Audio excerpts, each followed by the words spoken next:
السلام علیکم، welcome to my channel novel memories. Listeners, آج میں ایک کمپلیٹ ناول ریڈ کرنے جا رہی ہوں جس کا ٹائٹل ہے وفا کے وعدے نبھا دے سائیں۔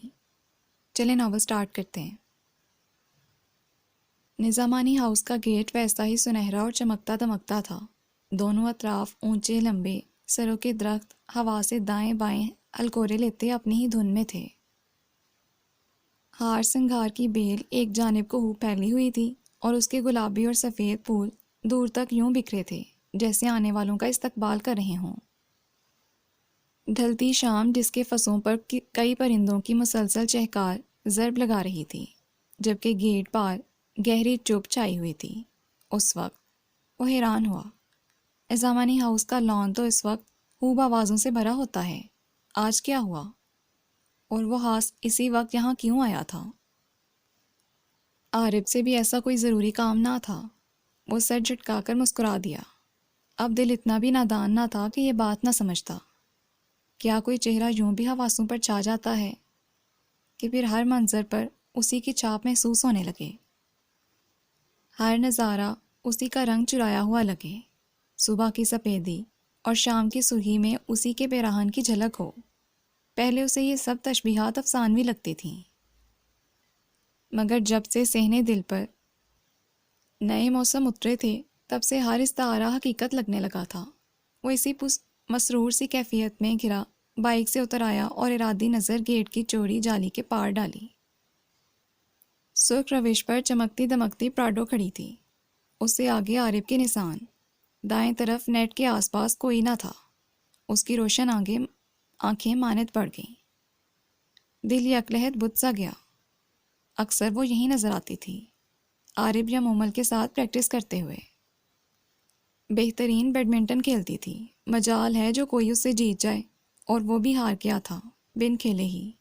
یہ دلوں کا کھیل بھی کتنا عجیب ہوتا ہے نا، ہارنے والے کو بھی پتہ نہیں، جیتنے والا بھی بے خبر۔ وہ مایوس سا پلٹنے ہی لگا تھا کہ اندرونی حصے کا داخلی دروازہ کھلا اور خوب نئی نکوڑ چمچماتی فٹ بال کو کک لگاتی وہ باہر آئی۔ فٹ بال کھجور کے نوکیلے پتوں سے ٹکرا کر واپس سبز گھاس پر جا گری، پر وہ بائیں جانب آم کے گھنے درختوں تلے گئی جہاں کین کی کرسیوں میں سے ایک پر سفید بے داغ لباس میں کوئی بیٹھا تھا، پیروں میں قیمتی مردانہ لیدر کے چپل اخبار چہرے کے آگے۔ اوہ، اس نے اب غور کیا تھا، وہ شاید عارف کے بابا تھے یا پھر اس کے تایا سائیں۔ اسے کچھ ہی عرصہ ہوا تھا نظامانی ہاؤس آتے جاتے، اور وہ تاحال ان دونوں ہستیوں سے مل نہیں پایا تھا۔ عارف کے بابا تو گوٹ میں اپنی آبائی زمینوں کی دیکھ ریکھ کرتے تھے، اور تایا سائی کی کراچی میں 2 گلاس فیکٹریاں تھیں، وہ زیادہ تر وہیں ہوتے تھے۔ کبھی کبھار حیدرآباد آتے، سو وہ اندازہ نہ کر پایا، پر وہ ان کے گلے کا ہار بن گئی۔ انہوں نے بھی اخبار رکھ کر اس کے گرد بازو پھیلا دیے۔ وہ اس سے کچھ کہہ رہے تھے اور وہ ان کے سینے میں سر گھسائے جا رہی تھی، شاید کوئی فرمائش کر رہی تھی، اور اگلے ہی پل دونوں ہنس رہے تھے۔ انہوں نے لاڈلی پرا کی پیشانی چوم لی، جواباً اس نے بھی ان کے چہرے پر پیار کیا، اور پھر سے اپنی فٹ بال کی جانب دوڑ گئی۔ اس کی زوردار کک سے گیند اڑتی ہوئی گیٹ کے پار اس کے سر سے کوئی 2 انچ کے فاصلے پر سڑک پر جا گری۔ وہ بے اختیار ہی نیچے ہوا تھا۔ اگر جو یہ ذرا سا نیچے ہوتی تو اف، اسے جھرجھری سی آ گئی۔ اگلے پل وہ اچھلتی پھاندتی دور جاتی بال کے پیچھے دوڑ پڑا۔ تھینک یو سو مچ ادا شاہو۔ وہ فٹ بال لے کر واپس آیا تو پرا گیٹ سے باہر کھڑی تھی، جھٹ اپنی گیند پکڑی۔ 2 سنہری پونیوں کے درمیان اس کا گلابی سا چہرہ دمک رہا تھا۔ آپ کب آئے؟ ابھی، جب آپ نے بال کو کک لگائی۔ اس نے پرا کے سر پر پیار بھری چپت رسید کی۔ یہ ننھی سی گڑیا عارف کے تایا سائی کی سب سے چھوٹی بیٹی تھی، جس سے کچھ ہی عرصہ میں اس کی خوب دوستی ہو چکی تھی۔ شکر ہے آپ نے پکڑ لی، ورنہ میری اتنی پیاری بال کا کسی گاڑی کے نیچے کا چومر ہی نکل جاتا۔ آپ کو پتہ ہے بابا جان میرے لیے یہ دبئی سے لائے تھے۔ ارے واہ، آپ کی تو موج ہو گئی۔ اچھا یہ بتاؤ عارف کہاں ہے، اور باقی سب؟ آج تو کوئی بھی نظر نہیں آ رہا۔ اس کی بے قرار نظروں نے ایک بار پھر لان کا جائزہ لیا تھا، جہاں ہر سو خزاں چھائی لگ رہی تھی۔ سب اندر ہیں، ادا عارف بھی۔ آپ آئے نا، میں آپ کو بابا سے ملواؤں؟ اس کا ہاتھ پکڑ کر کھینچنے لگی۔ پرا، مان اس کے بابا کی آواز آئی، وہ اسے بلا رہے تھے۔ آئی بابا، میں ادا عارف کو بلاتی ہوں۔ پرا نے پہلے آواز کا جواب دیا، پھر اس سے کہتی اندر دوڑ گئی، اور اندر بابا نے اس سے فٹ بال پکڑ لی تھی۔ اب وہ اس سے کک لگا رہے تھے۔ ایک پیار بھرا نظارہ، ایک باپ کی محبت۔ وہ بیٹی کے ساتھ بچہ بن گئے۔ اسی کی خوشی میں خوش، انتہائی باوقار سے اس کے بابا کھیل رہے تھے، ہنس رہے تھے، پر وہ تالیاں پیٹ رہی تھی۔ وہ اپنی خوشی میں مگن عارف تک جانا فراموش کر گئی۔ اسے بھی بھول گیا۔ وہ پرا کے بابا کو دیکھ رہا تھا، شفقت لوٹاتے، چاہت نچھاور کرتے وہ کتنے اچھے لگ رہے تھے۔ یکدم اس کا دل ہر بات سے اچاٹ ہو گیا۔ ہمیشہ سے ایسا کوئی بھی منظر اس کی روح پر بھاری بوجھ بن کر گرتا تھا۔ ساری حسرتیں آنکھوں کے سامنے لہرانے لگتیں۔ ایک کونے میں دبکی پڑی تمام محرومیاں پھر سے جاگ اٹھتیں۔ اذیت سی اذیت۔ اس کی پلکوں پر مرچیں سی چبھنے لگیں۔ وہ تیزی سے پلٹا، بائک کو زوردار کک لگائی۔ اگلے پل وہ ہوا سے باتیں کر رہا تھا۔ صبح سویرے کی محسوس گہما گہمی ہر گھر کی طرح یہاں بھی جاگ اٹھی تھی۔ نگہت مامی کی للکاریں، بچوں کی پکاریں اسے اپنے کمرے تک سنائی دے رہی تھیں، اور اسی ہنگامہ آرائی کی وجہ سے ہر روز وہ اپنے کمرے میں ہی ناشتہ کر لیا کرتا، یا پھر بچوں کے جانے کے بعد چھوٹے سے ڈائننگ ہال میں۔ آج پہلا لیکچر ہی سر اتھر کا تھا، اور وہ وقت کے بے انتہا پابند تھے۔ شاگردوں کی ذرا سی غلطی پر وہ سبھی کو جھاڑ کر رکھ دیا کرتے۔ سو وہ جی کھڑا کر کے اٹھایا۔ فرحین نہایت احسن طریقے سے ناشتہ بنانے میں مگن تھیں۔ برسوں گزر گئے تھے انہیں یہ ذمہ داری اپنے سر لیے۔ مجال ہے جو کوئی اپنی منزل پر دیر سے پہنچنے کی شکایت کر جائے۔ لپک جھپک وہ سب کی فرمائشیں پوری کیے جاتی۔ وہ چپ چاپ سر جھکائے ہاتھ چلتے جاتے، ارد گرد کیا ہو رہا ہے وہ توجہ نہ دیتی۔ اب بھی پوری تندہی سے مصروف عمل تھیں۔ اس کی آمد پر چونک کر سر اٹھایا۔ وہ کف کے بٹن بند کرتا تیزی سے آ رہا تھا۔ بے اختیار وہ پریشان ہوئیں۔ اس وقت کی ہنگامہ ہیزی سے اسے کتنی چڑ تھی وہ اچھی طرح جانتی تھیں۔ تم کیوں چلے آئے؟ 10 منٹ ٹھہر جاؤ، تمہارا ناشتہ کمرے میں لے آتی ہوں۔ 10 منٹ تک تو لیٹ ہو جاؤں گا، جو بھی ہے آپ مجھے یہیں دے دیں۔ وہ توے پر پراٹھا ڈال رہی تھیں۔ شہداد نے خود ہی سٹینڈ سے پلیٹ اٹھائی، سالن ڈالا، ہاٹ واٹ سے پراٹھا گھسیٹا اور کھڑے کھڑے کھانے لگا۔ آرام سے بیٹھ کر کھاؤ، ایسی بھی کیا جلدی؟ فرحین نے چائے مگ میں انڈیلی، ساتھ ٹوکا بھی۔ وہ بنا جواب دیے اپنے کام میں مصروف رہا۔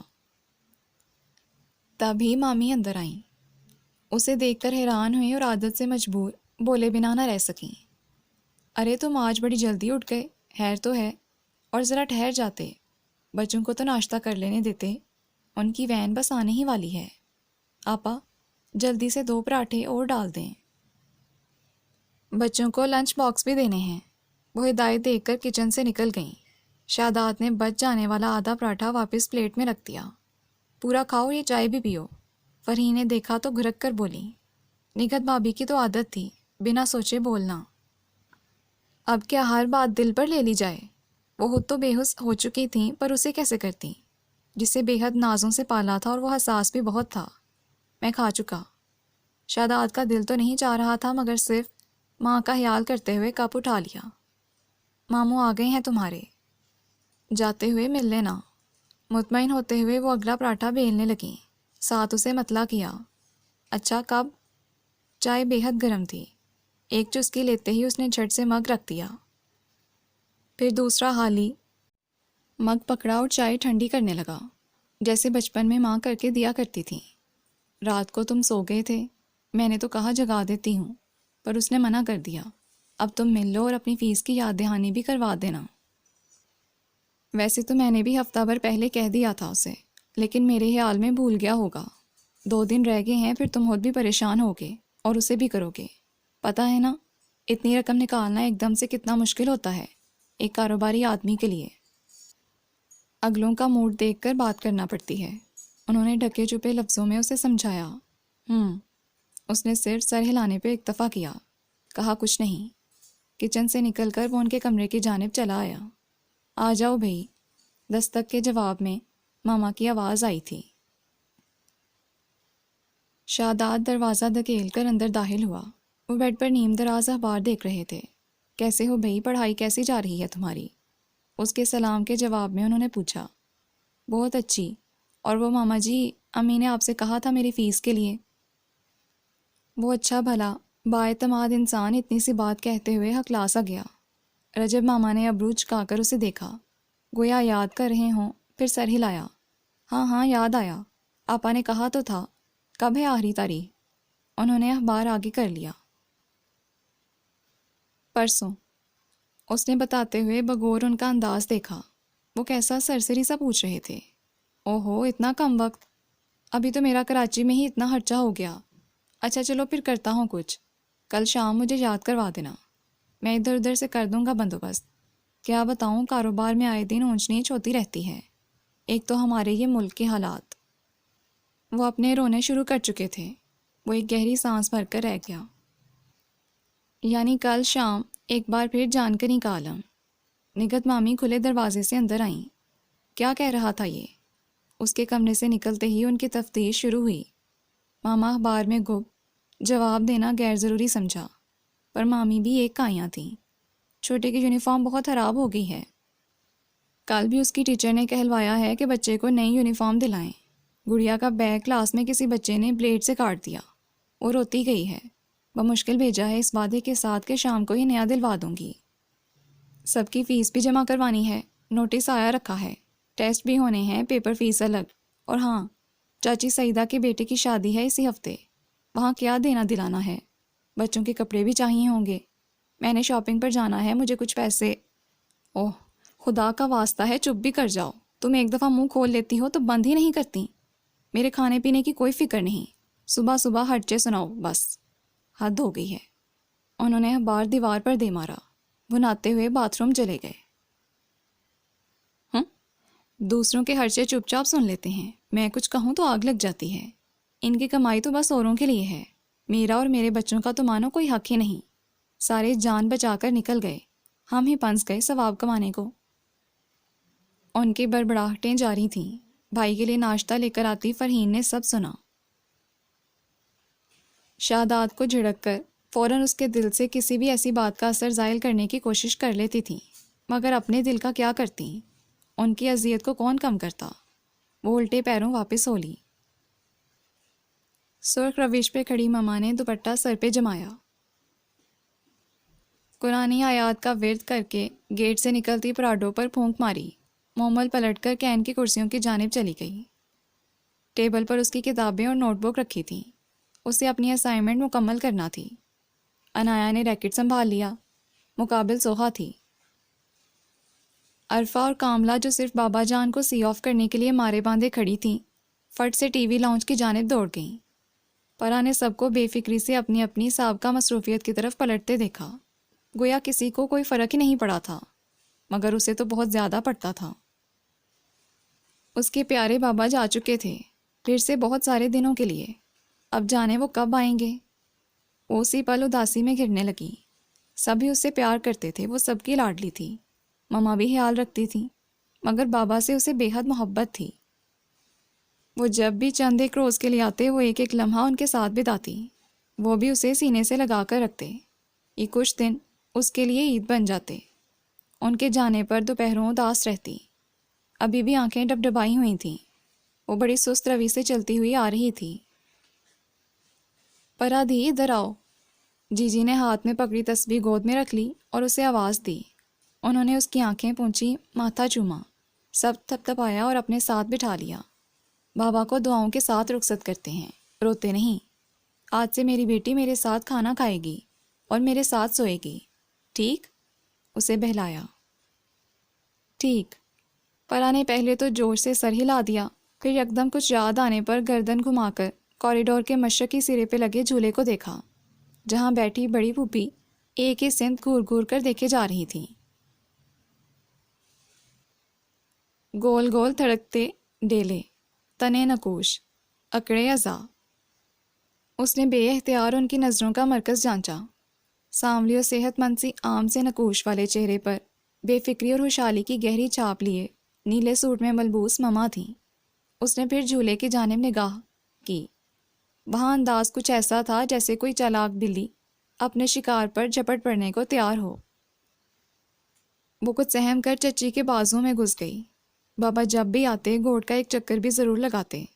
زمینوں کے حساب کتاب اور کئی معاملات ان کے توجہ کے منتظر ہوتے تھے اور وہ ہر جگہ ساتھ جانے کو تیار رہتی تھی، مگر گھوٹ کے نام پر بدک جاتی، کیونکہ وہاں اکثر راتوں کو بڑی پھوپھی کی چیخوں سے پوری حویلی گونج رہی ہوتی۔ اسے ان سے بہت ڈر لگتا تھا۔ وہ اس حالت میں کسی بھی سامنے آنے والے کو نوچ لیتی۔ مہینے میں 1-2 بار جی جی انہیں چیک اپ کے لیے شہر لے آتی۔ اس بڑھاپے میں انہیں کس عذاب سے گزرنا پڑ رہا تھا۔ ان کے جھریوں بھرے چہرے پر زمانوں کی تھکن ڈیرا ڈالے رہتی تھی۔ جی جی، وڈی پھوپھو ایسی کیوں ہیں؟ وہ سہمی سہمی سی سوال کر گئی تھی۔ بس بچے کچھ نہ پوچھو۔ کبھی کبھار انسان ہوش مندی میں بھی وہ کچھ کر جاتا ہے جو آنے والے کل میں اس کے لیے سخت آزار کا باعث بن جاتے ہیں۔ کرنی کا پھل ہے سارا۔ ان کے لہجے میں ہزاروں دکھ تھے۔ کیسی کرنی؟ بول جی۔ جی جی کی توجہ اس پر نہیں تھی۔ جھولے کی زنگ آلود زنجیر کی چرچراہٹ سماعتوں کو چیرے دے رہی تھی۔ تیز اور تیز گول گول گھومتے ڈیلے والے کنچے چہرے پر جیسے کسی نے گندھک مل دیا تھا۔ شاید اس طرح سے مغلوب ہو کر وہ اپنا ہی ہاتھ چبا رہی تھیں۔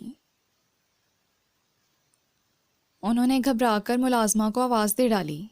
اب ان بوڑھی ہڈیوں کے ساتھ انہیں اکیلے قابو کرنا ان کی بس کی بات نہ تھی۔ ماما بھی متوجہ ہوئیں اور صورتحال بھانپ کر ان کی آنکھوں میں ڈھیروں تعصب کے ساتھ ملال بھی اتر آیا۔ پھر یکدم خیال آنے پر انہوں نے سب سے پہلے مالی چاچا کو لان سے چلتا کیا۔ انہیں علم تھا کبھی کبھی جوش و جنون میں وہ اپنے تن کے کپڑے تک پھاڑ ڈالتی تھیں۔ اس کے بعد لڑکیوں کو ڈپٹا، جاؤ سب یہاں سے، اندر کوئی کام نہیں ہے تم لوگوں کو؟ سوہا جاؤ اپنی کتابیں کھولو۔ پرا تم کیا کر رہی ہو وہاں؟ آنکھیں پھاڑے یک ٹک بن جل مچھلی کی مانے تڑپتی مچلتی پھوپھی کو دیکھتی پرا پر ان کی نظر گئی تو چیخ کر بولی۔ وہ اس کی حساسیت سے بھی خوب واقف تھیں۔ اس نظارے کے بعد اس نے کئی راتوں ڈرتے رہنا تھا۔ شاندار سجے سجائے چھوٹے سے اپارٹمنٹ کی طرز پر بنی یہ نیکسی تایا سائیں کی خوش ذوقی کی اعلیٰ مثال تھی۔ وہ جب بھی آتے زیادہ وقت یہیں گزارتے اور عارف تو رہتا ہی ادھر تھا۔ بقول اسے اپنی ٹف پڑھائی کے لیے ذہنی سکون اور ایک آرام دہ گوشے کی ضرورت تھی، اور یہ جگہ اس لحاظ سے بالکل موزوں تھی۔ جب وہ دونوں بہن بھائی مزید تعلیم کے لیے گوٹ سے نظامانی ہاؤس آتے تو عارف اکثر ہی بہانے کھڑا کرتا۔ تب تایا سائی نے اسے سب سے علیحدہ یہاں رہنے کی اجازت دے دی تاکہ وہ مکمل ذہنی آسودگی کے ساتھ اپنی پڑھائی کر سکے۔ اس نے سوچا ذرا عارف کے کمرے کا جائزہ لے۔ ایک بیڈ روم بالکل صاف ستھرا تھا۔ تایا سائی کے محسوس کولون کی مہک پر ہر جگہ پھیلی تھی۔ وہ آہستگی سے دروازہ بند کرتی دوسرے دروازے کی جانب چلی آئی۔ اوف! ایک لمحے کو تو وہ چکرا کر رہ گئی۔ کمرہ کیا، وہ تو ٹھیک ٹھاک کباڑخانہ معلوم ہو رہا تھا۔ ہر طرف افراتفری کا عالم۔ کوئی شے اپنی اصل جگہ پر نہ تھی۔ واقعی یہ عارف کا ہی کمرہ ہو سکتا تھا۔ وہ کمر کس کر شروع ہو گئی۔ پہلے تو یہاں وہاں ٹنگے سارے کپڑے اکٹھے کر کے ٹوکری میں ڈالے، پھر جگہ جگہ پڑی تمام کتابیں رائٹنگ ٹیبل تک پہنچائیں۔ ساری ترتیب درست کی۔ ٹرالی کے پاس کارپیٹ پر بے شمار سیڈیز بکھری پڑی تھیں۔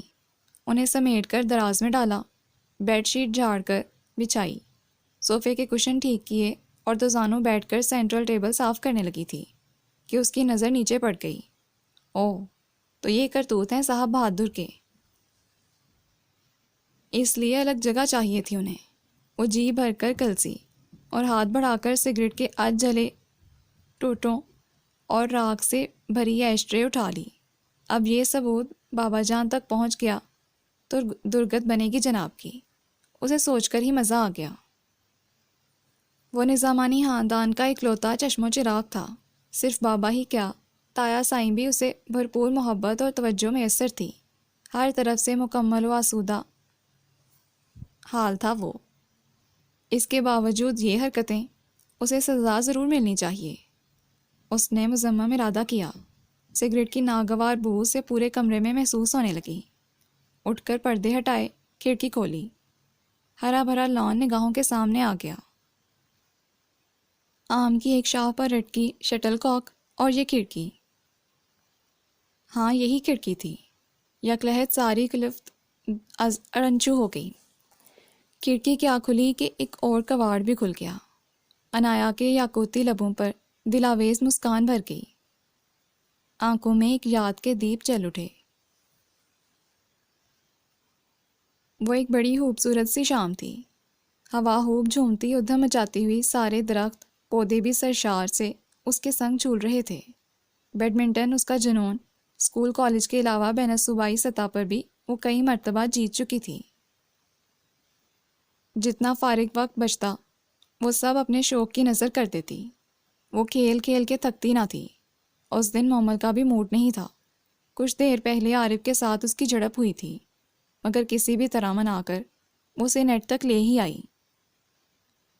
ابھی پہلی سروس کروائی ہی تھی کہ ہوا کے بھرپور جھونکے کی شرارت سے شٹل کاک اڑتی سیدھی اندر سے چائے اور لوازمات سے بھری ٹرے لیے نکلتے عارف کے سر سے ٹکرا کر گڑاب سے ایک کپ میں جا گری۔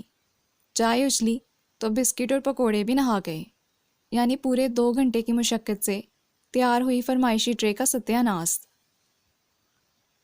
عارف کا تمہارے غصے کے برا حال ہو گیا۔ آج کتنے ترلوں سے وہ شادات کو قابو کر کے لایا تھا۔ کل ان کی پریزنٹیشن تھی اور اس کی تیاری حسب سابق زیرو کہ وہ ٹھہرا صدا کا پڑھائی چور، ڈاکٹر انجینئر بننا اس کی طاقت سے باہر تھا۔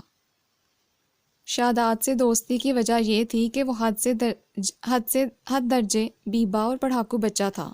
ہر کام آسان، نوٹس تیار، بنا ٹینشن بس کاپی کر لیتا، وہ بھی مومل سے کرواتا۔ پھر ہر ماہ تایا سائیں رپورٹ لیتے تو کمر پر تھپکیاں الگ سے ملتیں۔ موجیں ہی موجیں، بدلے میں وہ ان کی کوئی فرمائش پوری کر دیا کرتا تھا۔ مومل کی فرمائشیں تو اتنا ساتھ دینے کے بعد جیولری کپڑے سے کم نہ ہوتی تھیں، جبکہ بیچارے شادات کی فرمائشیں بس چائے، پکوڑے اور کباب تھے۔ اور آج یہی فرمائش بڑے اہتمام سے سجا کر وہ اس کی خدمت میں لے جا رہا تھا کہ یہ سانحہ ہو گیا۔ ٹرے گھاس پر پٹک کر وہ انایا کے پیچھے لپکا، جو اس کے تیور دیکھ کر پہلے ہی دوڑ لگا چکی تھی۔ دیکھ لوں گا تمہیں۔ وہ گھاس پر گرا لمبے لمبے سانس لیتا دھمکا رہا تھا۔ وہ ہنسی کے مارے لوٹ پوٹ ہوتی۔ یوں ہی ہنستے ہنستے منہ اوپر اٹھایا تو یکلہت ہنسی کو بریک لگ گئے۔ سامنے ہی کھڑکی کے فریم میں استادہ وہ ہوبرو چہرے والا جس کی پرشوق نگاہیں جانے کب سے اس پر ٹکی تھیں، وہ بری طرح گڑبڑائی۔ سٹپٹا تو وہ بھی گیا تھا، اسی لیے تو اس کے سنبھلنے تک وہ بھی پرے ہٹ گیا۔ کئی دن وہ نگاہیں اسے ڈسٹرب کرتی رہیں۔ پھر ایک دن اکتا کھلا۔ ادا شاہو کیسے ہیں؟ مومل نے اسے دیکھتے ہی گرم جوشی سے ہاتھ ہلایا۔ وہ اسے دیکھتا پرے ہو گیا۔ یہ کون ہے بدتمیز؟ انایا کو اس کی نگاہ سے الجھن ہوئی۔ اے تمیز سے، تم نے کسے بدتمیز کہا؟ ادا شاہو کو بہت بری بات، اتنے اچھے اور ڈیسنٹ ہیں وہ، عارف کے سب دوستوں سے مختلف۔ میں تو شکر کرتی ہوں اس نے بھی کسی ڈھنگ کے انسان سے دوستی کی۔ مومل نے اسے گھرکا۔ آہستہ آہستہ وہ کچھ نہ کہہ کر بھی بہت کچھ کہہ جانے والی نظروں سے اسے اپنا اسیر کرنے لگیں۔ اب عالم یہ تھا کہ اگر 4 دن وہ نظر نہ آتا تو وہ بے چین ہو جاتی۔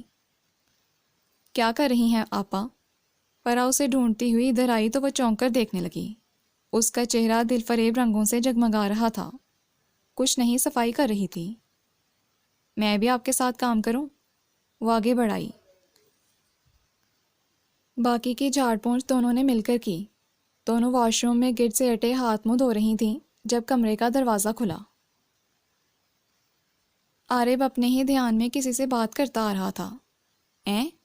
اندر کی حالت دیکھ کر وہ گڑبڑا ہی گیا۔ کہیں غلطی سے تایا سائی کے کمرے میں تو نہیں آ گیا؟ مگر نہیں، یہ تو اس کا ہی کمرہ تھا۔ ہر چیز جانی پہچانی، لیکن نکری ستھری تھی۔ ماسی کو تو وہ کمرے میں گھسنے نہیں دیتا تھا۔ یہ آج کس نے جرأت و ہمت کا مظاہرہ کر ڈالا تھا؟ وہ حیران تھا۔ اسی دوران وہ دونوں واش روم سے نکلیں۔ ادھر کیا کر رہی ہو تم لوگ؟ اس کی حیرت دور ہوئی۔ میری بدقسمتی کہ ادھر آ نکلی۔ معاذ اللہ، آپ کا کمرہ تھا کہ گھوڑوں کا استبل؟ کس طرح رہ لیتے ہیں اسٹور روم میں؟ چپ کرو اور نکلو یہاں سے۔ اس کی باتوں نے عارف کو تپا دیا۔ جا رہی ہوں۔ انایا نے لپک کر ٹیبل پر رکھی ایش ٹرے قابو کی. اسے بھلا کیسے چھوڑ جاتی؟ یہ کیوں لے جا رہی ہو؟ رکھو ادھر. عارف بری طرح سٹ پٹایا. خود کو کوسا یہ کیسے بھول گیا وہ. یہ کیا ہے پتہ ہے آپ کو؟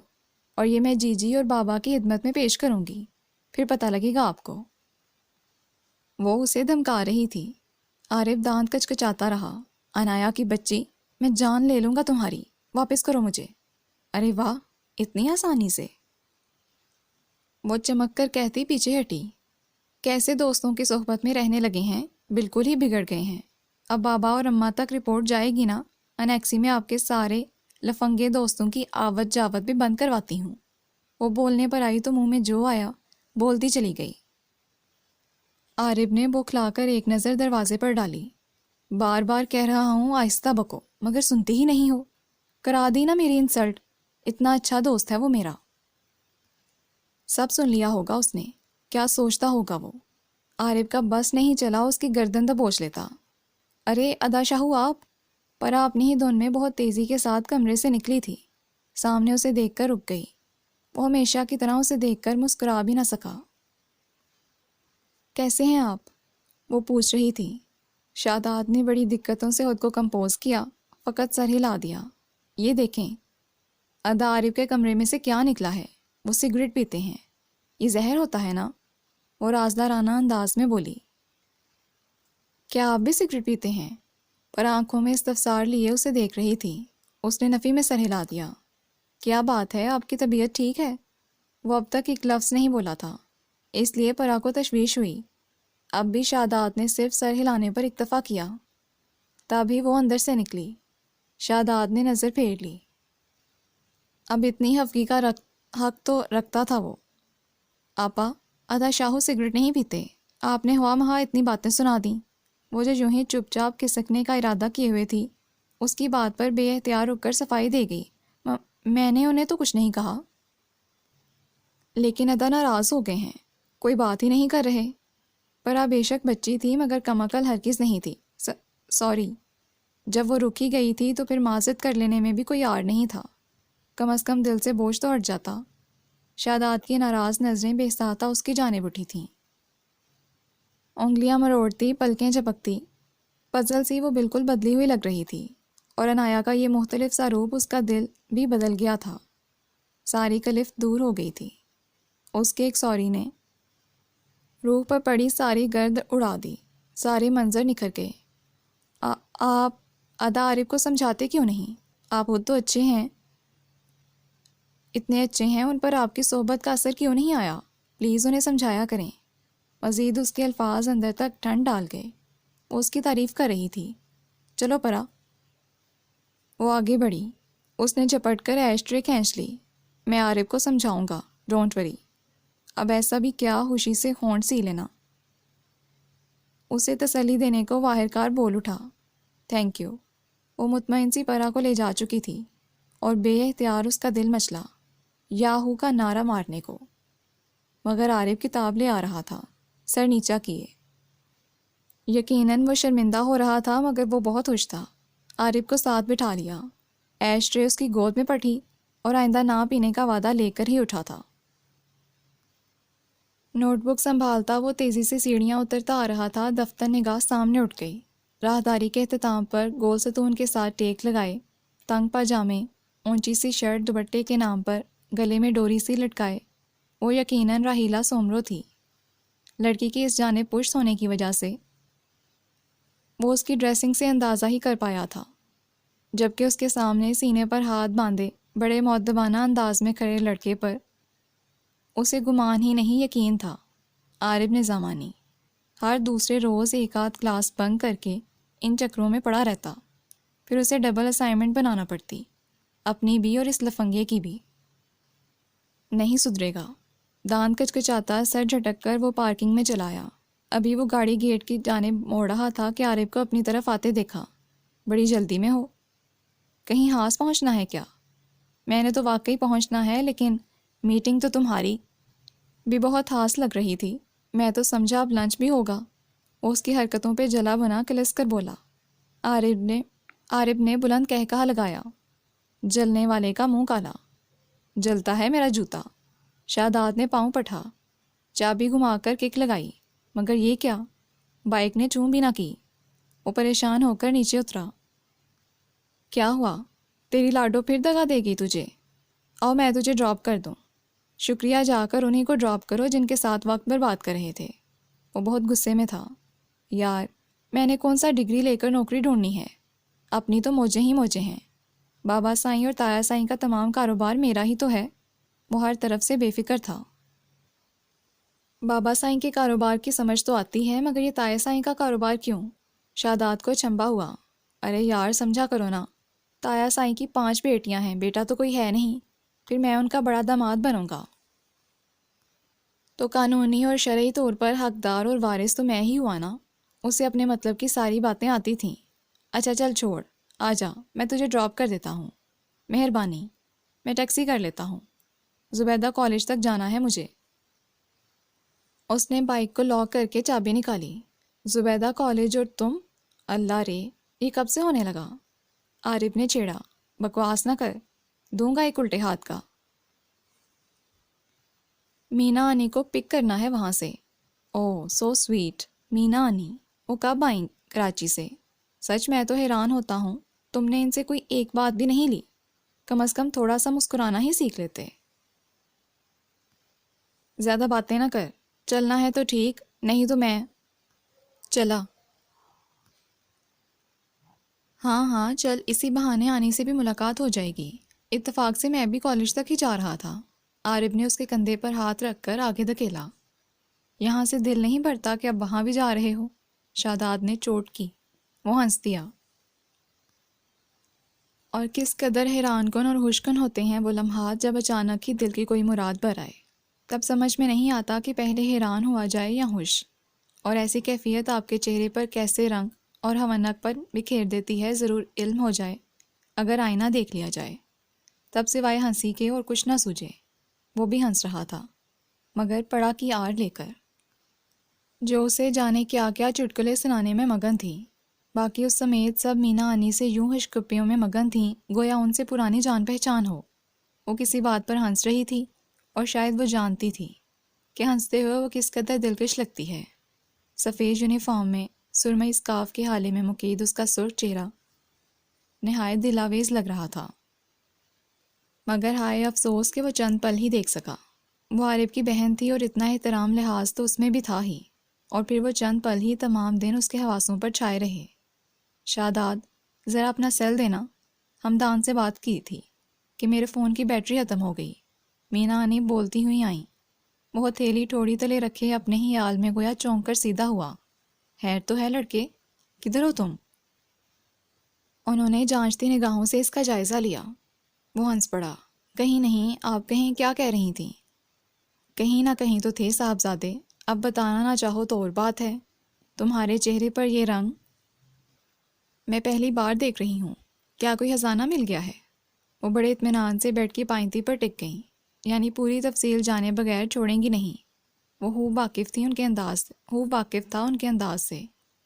ملا تو نہیں، دعا کریں مل جائے۔ اس نے بھی ریوالونگ چیئر ان کی طرف گھما لی۔ وہ ہمیشہ سے اپنے دل کی ہر بات انہی سے شیئر کرتا تھا۔ بچپن سے ہی وہ ان کے قریب رہا تھا۔ ماں کی گود پہلی درسگاہ ہوتی ہے، اس کی پہلی درسگاہ خالہ کی گود بنی۔ ماں سے اسے بہت پیار تھا، مگر ماں کے گپ چپ انداز وہ بیٹھے بیٹھے کھو جاتی۔ انہیں اکثر اپنا ہوش نہ ہوتا تھا، اس کا کیا خیال رکھتی۔ اس کی ماں بہت خوبصورت تھی، مگر سادہ کپڑے، بکھرے الجھے بال، بے رونق چہرہ، اسے مینا آنی زیادہ پیاری لگتی۔ نت نئے ڈیزائن لیے ان کے لباس، ہر 6 ماہ نیا ہیئر سٹائل، چمکتا دمکتا چہرہ، ہر وقت ہنستی مسکراتی۔ وہ بچہ تھا، ماں اور آنی میں موازنہ کرتا۔ جب وہ 8ویں میں تھا تو ان کی شادی ہو گئی۔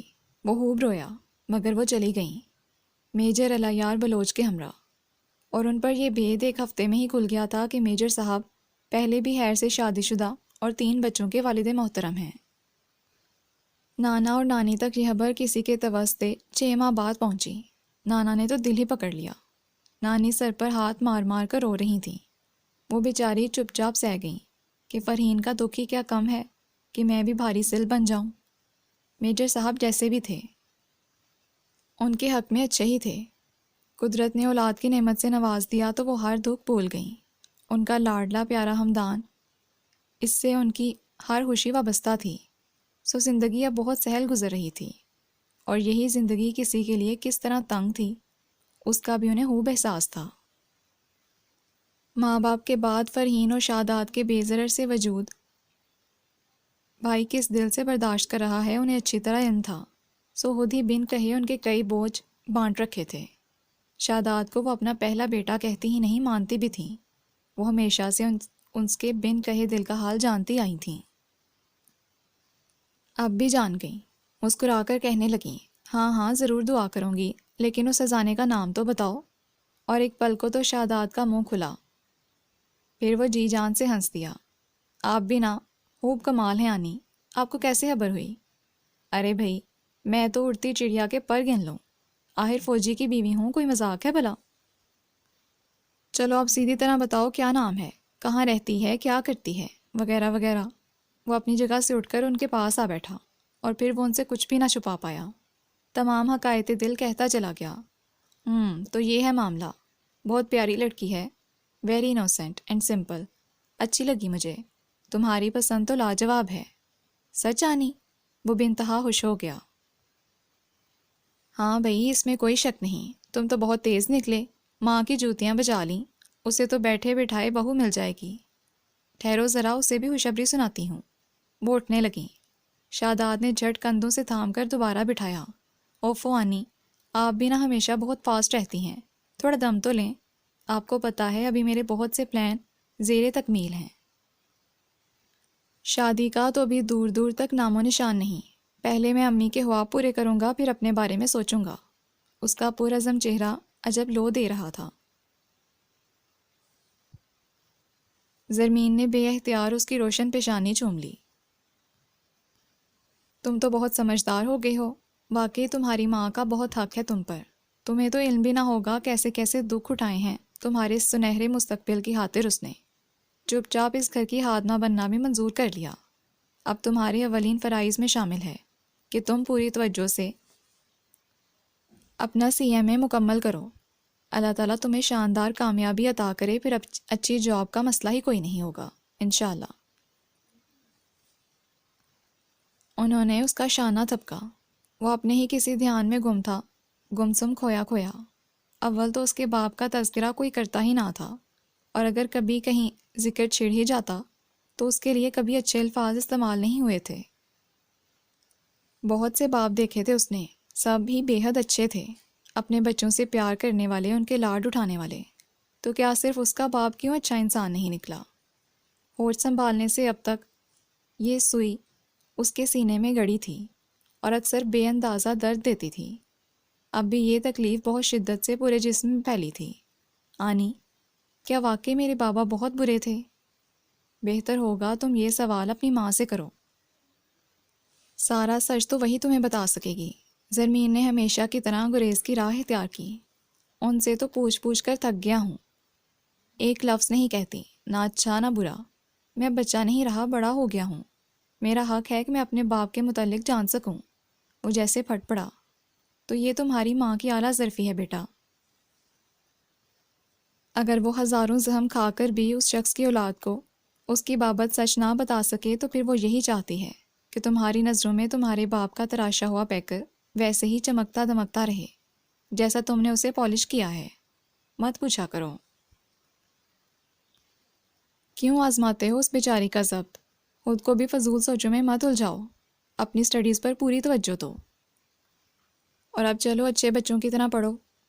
لو لائٹ بھی آ گئی، میں سیل چارجنگ پہ لگاؤں، جانے ہمدان کے کتنے ٹیکسٹ آ چکے ہوں گے، میجر صاحب کو الگ چین نہ ہوگا۔ وہ کمرے سے نکل گئیں۔ وہ یوں ہی سر نواڑے بیٹھا رہا۔ پریکٹیکل کے لیے ان کا گروپ اکثر کیفیٹیریا کا رخ کرتا تھا۔ چونکہ آج موسم بہت زبردست ہو رہا تھا، دوپہر ڈھلنے کو تھی، وہ سب باہم مشورے سے انسٹیٹیوٹ کی کھلی چھت پر چلے آئے۔ سب اپنی اپنی فائل کھولے پڑھ رہے تھے۔ شاداب بھی ایک طرف کھڑا پورے دھیان سے پڑھ رہا تھا، جبکہ عارب دیوار پر جھکا ادھر ادھر دیکھ رہا تھا۔ تبھی اس نے تیزی سے چلتی مومل کو دیکھا۔ کیا ہوا ہے؟ اس کا یہ انداز؟ عارف کا دل گھبرا گیا۔ کسی غیر معمولی بات کا احساس ہوا، وہ فوراً پلٹا۔ یار، یہ میری فائل سنبھال، میں ابھی آیا۔ اس نے فائل شاداب کی طرف اچھالی، جو پکڑتے پکڑتے بھی نیچے گر پڑی۔ عارف کو اس طرح بھاگتے دیکھ کر شاداب نے دیوار سے نیچے جھانکا۔ مومل لان میں ایک ایک کو پکڑ کر کچھ پوچھ رہی تھی، گھبرائی ہوئی، حواس باختہ۔ لگتا تھا گر پڑے گی۔ چند لمحوں میں عارف اس تک پہنچا تھا اور اس کا بازو پکڑ کر کچھ پوچھا، اور روتے ہوئے کچھ بتانے لگی۔ یا اللہ، خیر! وہ بھی پوری رفتار سے سیڑھیاں اتر گیا۔ کیا ہوا ہے؟ سب خیر تو ہے؟ مومل کا تربتر چہرہ، دونوں ہاتھ منہ پر رکھے وہ اپنی سسکیاں روک رہی تھی۔ سب ٹھیک ہوگا، پلیز کنٹرول یور سیلف، میں ابھی پتہ کرواتا ہوں، گھبراؤ نہیں۔ عارف اسے تسلی دے کر چند قدم دور ہٹ گیا۔ تمام سٹوڈنٹس پر سیل فون رکھنے پر پابندی تھی، مگر وہ عارف بھی کیا جو کسی اصول کو مان جائے۔ اس وقت سیل فون کا ہونا اسے بہت بڑی نعمت لگا۔ وہ تیزی سے کوئی نمبر ملا رہا تھا۔ عارف اس کی طرف گھوما۔ رات تایا سائیں کا فون آیا تھا۔ تائیمہ کو انہوں نے بتایا تھا آج وہ اسلام آباد جائیں گے، اور ابھی پتہ چلا ہے کہ کچھ دیر پہلے کراچی ٹو اسلام آباد پلین کریش ہو گیا ہے۔ او مائی گاڈ! اس کے پیروں تلے سے زمین کھسک گئی۔ کیا تایا سائیں اس فلائٹ میں تھے؟ وہ بولتے ہوئے لڑکھڑا گیا۔ عارف نفی میں سر ہلا رہا تھا۔ یہ ابھی صرف خدشہ ہے۔ مومل کو فلائٹ نمبر یاد نہیں، تائیمہ کو معلوم ہے، اور گھر کا نمبر مل نہیں رہا۔ تم پھر ٹرائی کرو، فلائٹ نمبر پوچھو۔ رجب ماما کے دوست نیوز ایجنسی میں ہیں، میں ان سے پوچھتا ہوں۔ اللہ کرے تایا سائیں اس فلائٹ میں نہ ہوں، اللہ انہیں سلامت رکھے۔ شاداب دل سے دوگا ہوا، دعاگو ہوا۔ گو کہ وہ کبھی ان سے نہیں مل پایا تھا، مگر عارف کی باتوں میں ان کا اتنا تذکرہ ہوتا تھا کہ وہ بھی انہیں تایا سائیں ہی کہنے لگا تھا۔ اللہ کرے۔ عارف اس کے الفاظ کی تائید کرتا بے تابی سے دوبارہ نمبر ملا رہا تھا، مگر کیا ہوتا ہے کہ بعض دعائیں اکثر کہیں راہ میں رہ جاتی ہیں، آسمانوں کے درمیان معلق۔ سب دروازے بند ہو جاتے ہیں، قدرت اپنا فیصلہ کر چکی ہوتی ہے، پھر وہ دعا شاید کسی اور وقت کے لیے اٹھا دی جاتی ہے، شاید اس وقت کے لیے جب ہم کہہ رہے ہوتے ہیں کہ کوئی نیکی کام آ گئی۔ عارف کی مہدوش حالت اسے دیکھی نہیں جا رہی تھی۔ وہ پورے 4 دن سے اس کے ساتھ تھا۔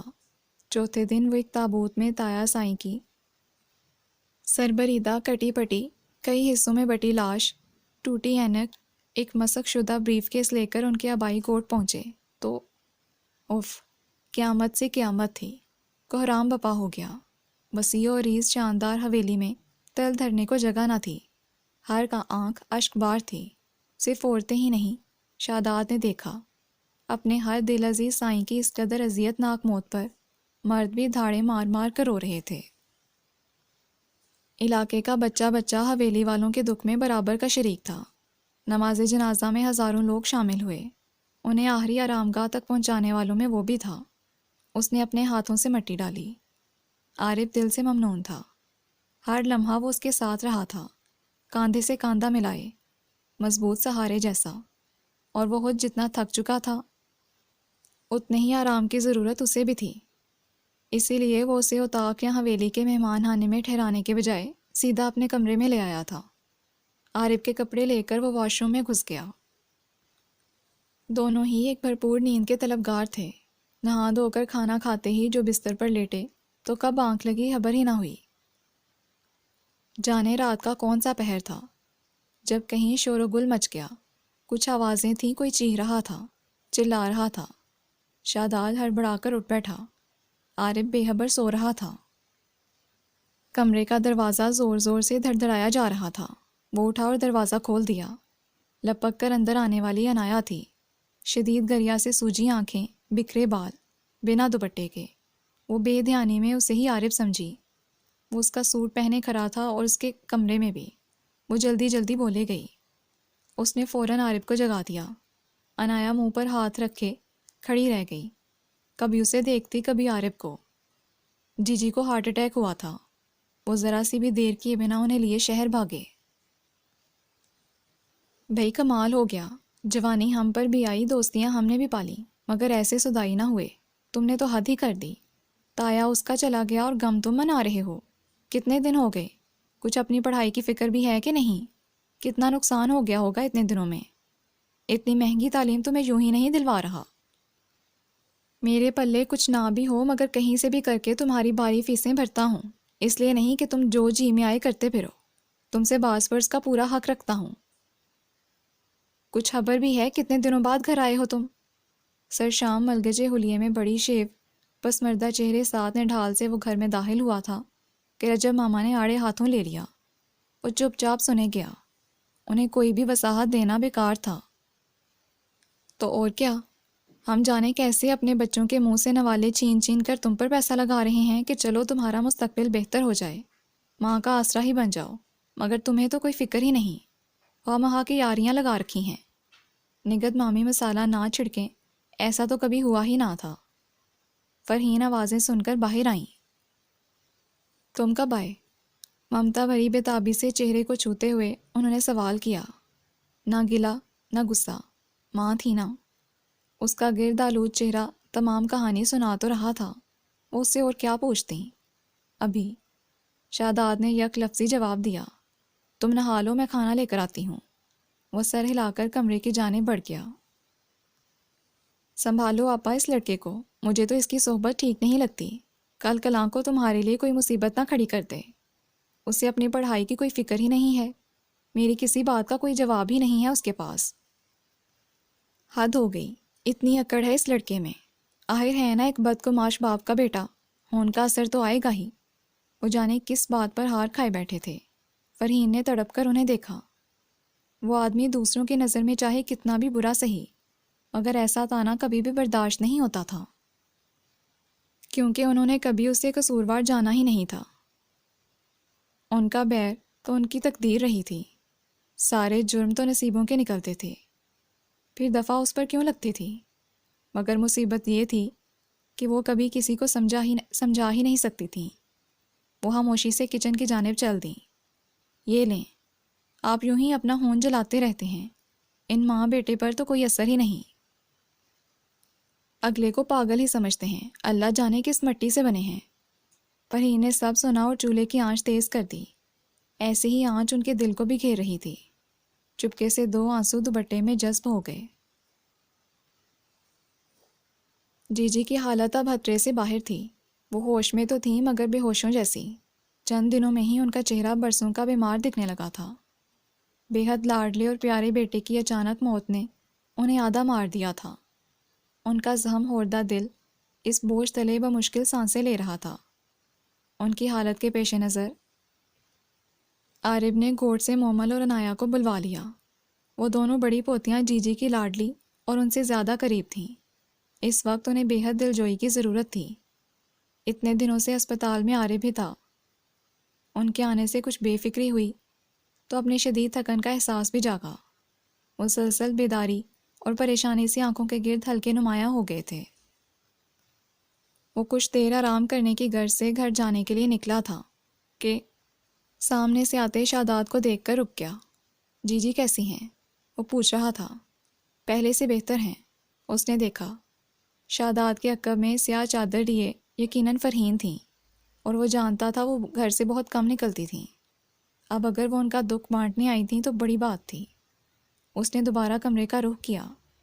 فرحین نے دونوں کو گلے لگا کر پیار کیا. جی جی دیکھیں تو آپ سے ملنے کون آیا ہے. وہ یوں ہی گمسم لیٹی تھیں. عارف کے پکارنے پر آنکھیں واہ کیں. تب تک فرحین بھی انہیں دیکھ چکی تھی. او خدا، گویا ساتوں آسمان گھوم گئے. زمین واقعی گول ہے اور کبھی تو اتنی چھوٹی ہو جاتی ہے کہ فقط ایک نقطے میں سما جائے. یہاں آتے ہوئے ان کے سان و گمان میں بھی نہ تھا کہ جن کی عادت کے لیے جا رہی ہیں وہ ہستی کون ہوگی. وہ لڑکھڑا کر گرنے کو تھیں. اگر شاداد بر وقت انہیں تھام نہ لیتا، ان سے اپنے قدموں پر کھڑا رہنا محال ہو گیا. فرحین، جی جی کے ہونٹوں نے بے آواز جنبش کی. بے اختیار انہوں نے اٹھنے کی کوشش کی. عارف نے لپک کر سہارا دیا.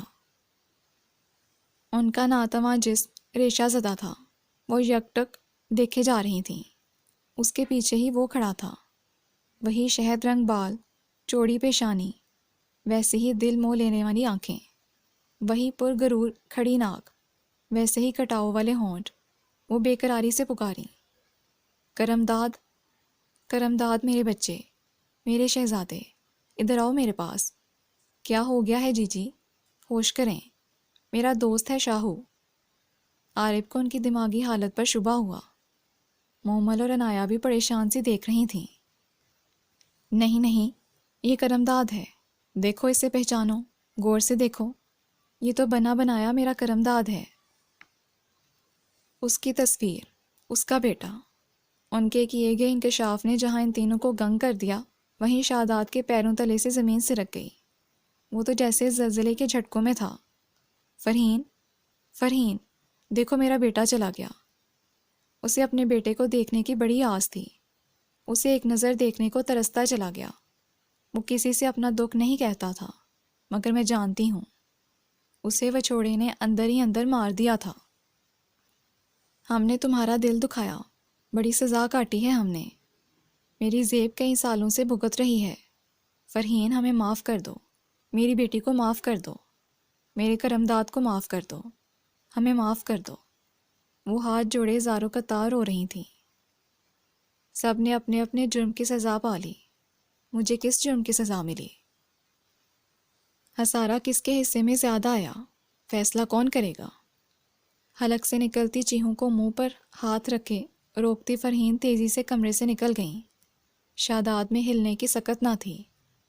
جی جی ہوش و خرد سے بیگانہ عارف کے بازوؤں میں جھول گئیں۔ وہ اماں بابا کی بڑی نازوں پلی بیٹی تھیں۔ قدرت نے فیاضی سے حسن عطا کیا تھا۔ خاندان بھر میں کئی طلبگار ہو گئے۔ یہ خاندان والے سارے کے سارے چند ہزار کی نوکریاں کرنے والے۔ میں تو اپنی بیٹی کو بہت اونچے گھرانے میں بیاہوں گی۔ اماں ہر رشتے سے انکار کر دیتی، ساتھ یہ اعلان بھی۔ بابا بیچارے صدا کے سیدھے سادے، شروع سے ہی اماں کی ذہانت اور ان کے فیصلوں پہ لبیک کہتے آئے تھے، اب بھی ان کے ہمنوا تھے۔ حالانکہ ان کا خاندان اب ایسا بھی برا نہ تھا، اور آخرکار اماں کی دعائیں رنگ لائیں تھیں۔ ایک وچولن کے توسط جاگیردار گھرانے سے رشتہ آیا تھا۔ بیگم رحیم داد بھی ان کی طرح اپنے خاندان سے اکتائی ہوئی خاتون تھیں، بلکہ انہیں خاندان کے کئی لوگ اپنی بیٹی دینے کو تیار تھے۔ وہ ایک بہت سمجھدار اور دور اندیش خاتون تھیں۔ ان کے اپنے کچھ تحفظات تھے۔ کرمداد 5 بیٹیوں کے بعد بے تحاشا منتوں مرادوں سے پیدا ہونے والا وہ لاڈلا بیٹا تھا، جس سے انہیں عام ماؤں کی طرح صرف پیار نہیں بلکہ عشق کی حدوں کو چھوتی محبت تھی۔ یہی وہ محبت تھی جس نے انہیں خوب سوچ سمجھ کر فیصلہ کرنے پر مجبور کیا، اور وہ من پسند بہو کی تلاش میں جوتیاں چٹھانے لگیں۔ ان کی ڈیمانڈ مڈل کلاس گھرانے کی ایک سیدھی سادہ لڑکی تھی۔ فرحین کی صورت میں وہ لڑکی انہیں بآسانی مل گئی تھی، البتہ اس کی بے تحاشا خوبصورتی اس کا پلس پوائنٹ تھی۔ بس پھر انہوں نے کچھ نہ سوچا، پہلے ہی پھیرے میں رشتہ پکا کرائیں۔ اماں بیٹی کی بلائیں لیتے نہ تھک رہی تھیں۔ 3 ماہ کی منگنی کے بعد شادی ہوئی تھی، اور 3 مہینوں میں اس نے کرمداد کو اتنا سوچا تھا کہ آنکھیں بند کر کے بھی اسے پہچان سکتی تھی، اور کاش کہ آنکھیں بند ہی رہتیں، کیونکہ کھلی آنکھوں سے پھر جو منظر نظر آئے وہ بے حد اذیت رساں تھے۔ اس کے نصیب اونچی اور شاندار حویلی میں لکھے گئے تھے۔ اس کی خوش نصیبی پر کسی کو شک نہ رہا تھا۔ وہ بھی ہزارہ خوشگمانیوں کے ہنڈولے میں جھول رہی تھی، مگر پہلی ہی رات اس کے سپنوں کے سنہرے کان سے محل کو پہلی ٹھیس پہنچی، جب اس پر بہت روپ آیا تھا۔ دیکھنے والی ہر آنکھ نے اسے بتایا تھا، لیکن وہ صرف اس آنکھ میں اپنا عکس دیکھنے کی خواہاں تھی جس کے لیے اسے پور سجایا گیا تھا۔ وہ ارمانوں بھری دلہن تھی، ڈھیروں آرزوئیں تھیں، صحن دل میں گل مچاتی دھڑکنوں کا اتنا شور تھا کہ اور کوئی آواز سنائی نہ پڑتی تھی۔ وہ قیمتی ساز و سامان سے سجے کمرے میں تنہا تھی۔ اس کے پرشوق جذبے وہ سراپا انتظار تھی۔ پلک بھی نہ جھپکی اور پھر یہ انتظار طویل ہو کر سپیدی تک پھیل گیا۔ بیٹھے بیٹھے کمر اکڑ گئی تھی۔ جب دروازے پر کھٹکا ہوا، وہ فوراً سنبھلی۔ کھلے دروازے سے 4 ہاتھوں نے ایک لڑکھڑاتے وجود کو اندر دھکیلا تھا، اور ٹھاک سے دروازہ بند۔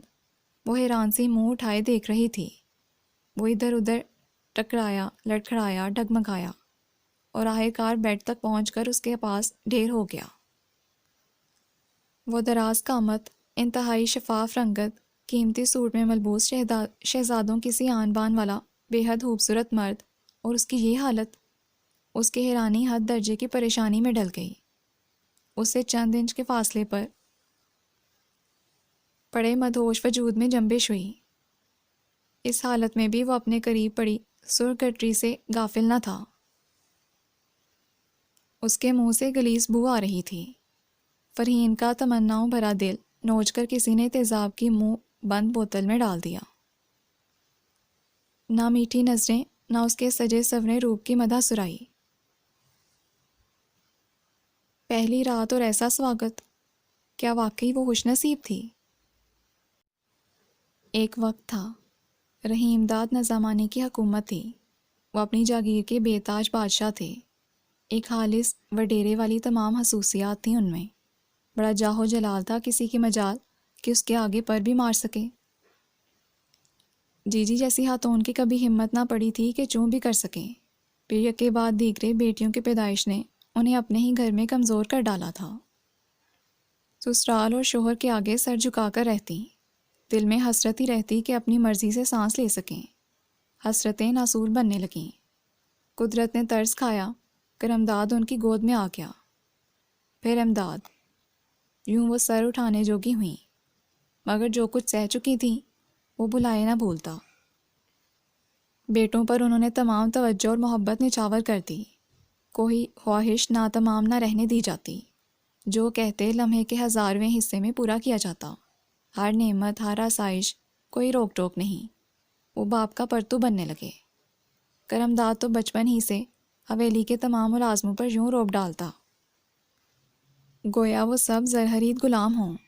ذرا کسی بات پر موڈ بگڑتا تو اگلے کو اٹھا کر حویلی سے باہر پھینکنے سے بھی دریغ نہ کر پاتا۔ 5 بڑی بہنوں پر بھی وہ حکم چلاتا۔ وہ بس ایک جیجی تھیں جن کی وہ عزت کر لیتا۔ ماں کا ہر لفظ حرف آخر کا درجہ رکھتا تھا۔ آخر کو ان کی مظلومیت کے قصے اپنی پیدائش کے دن سے سن رکھے تھے۔ قدرت کی کرنی چند سال پہلے فالج کے شدید حملے نے رحیم داد نظامانی کو معذور و مجبور کر کے ان کے رحم و کرم پر ڈال دیا۔ جی تو پہلے ہی ظلم سہ سہ کر پتھر ہو چکی تھیں۔ اب 2 جوان بازو ان کے ساتھ تھے۔ باقی کی کیا پرواہ؟ کرم داد کو تو یوں بھی باپ سے کوئی خاص الفت نہ تھی۔ اب کسی کا دل چاہتا تو ان کا حال احوال لے لیتا، وگرنہ انہیں سنبھالنے کے لیے حویلی کے پرانے خادم بچل چاچا تو تھے ہی۔ اتنے بڑے جاگیردار حویلی کے سب انتظام آپ و آپ کرمداد کی ذمہ داری بن گئے۔ مگر درون ہانہ بیجی کی ناتمام خواہشیں مکمل ہونے لگیں۔ سب معاملات ان کی مرضی و منشا سے طے ہوتے۔ کرمداد کے سر پر ایسا کوئی بوجھ نہ تھا۔ ماں تھی سب سنبھالنے کے لیے۔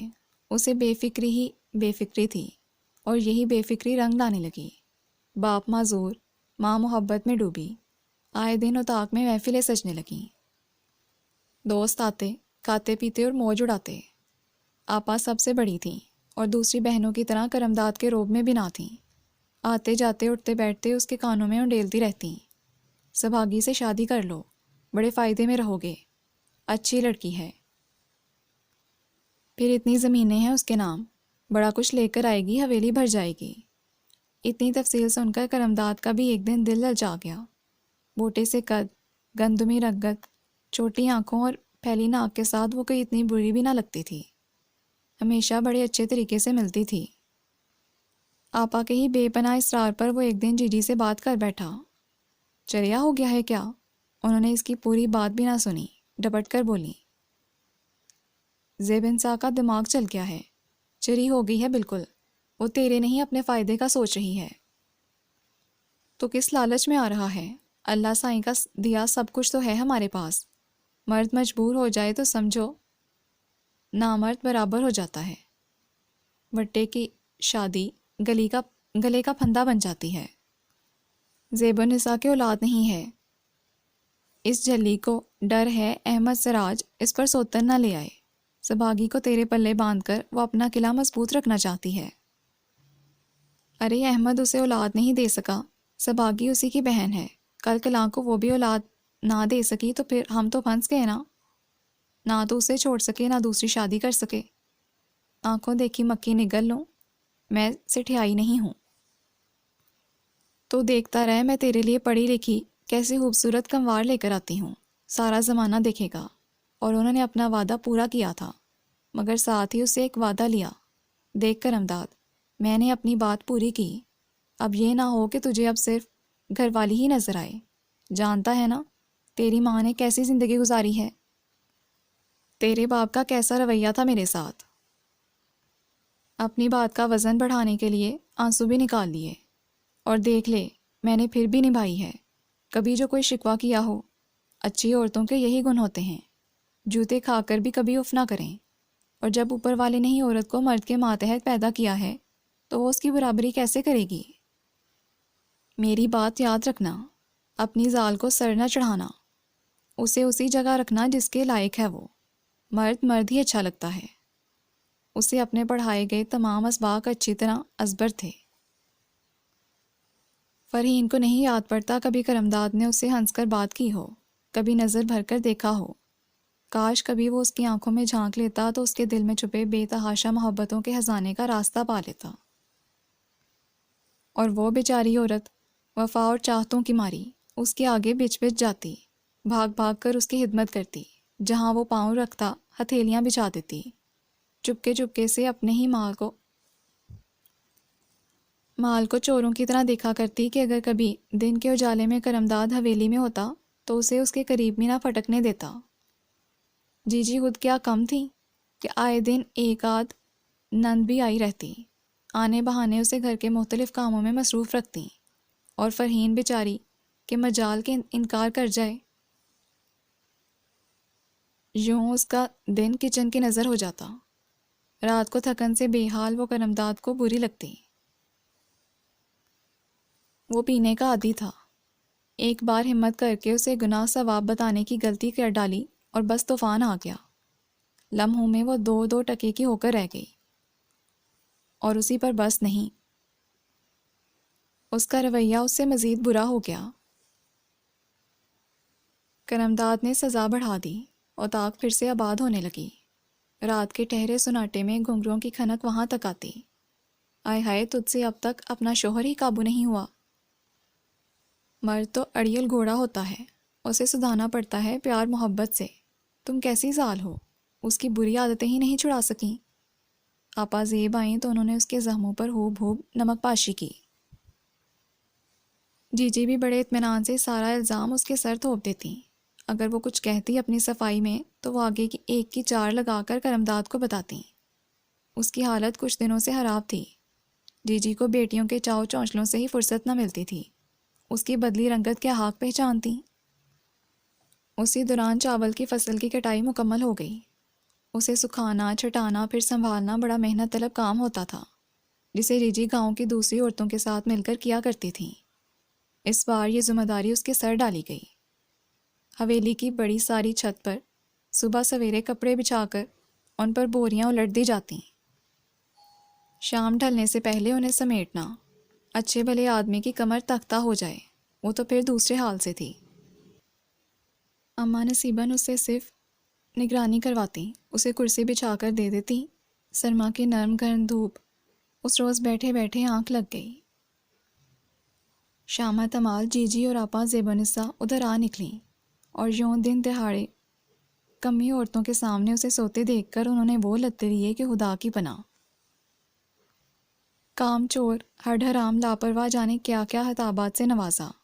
اماں نصیباً بیچاری وضاحتیں دیتی رہیں، اور آخرکار انہیں بتانا ہی پڑا، اور وہ اچھل پڑیں۔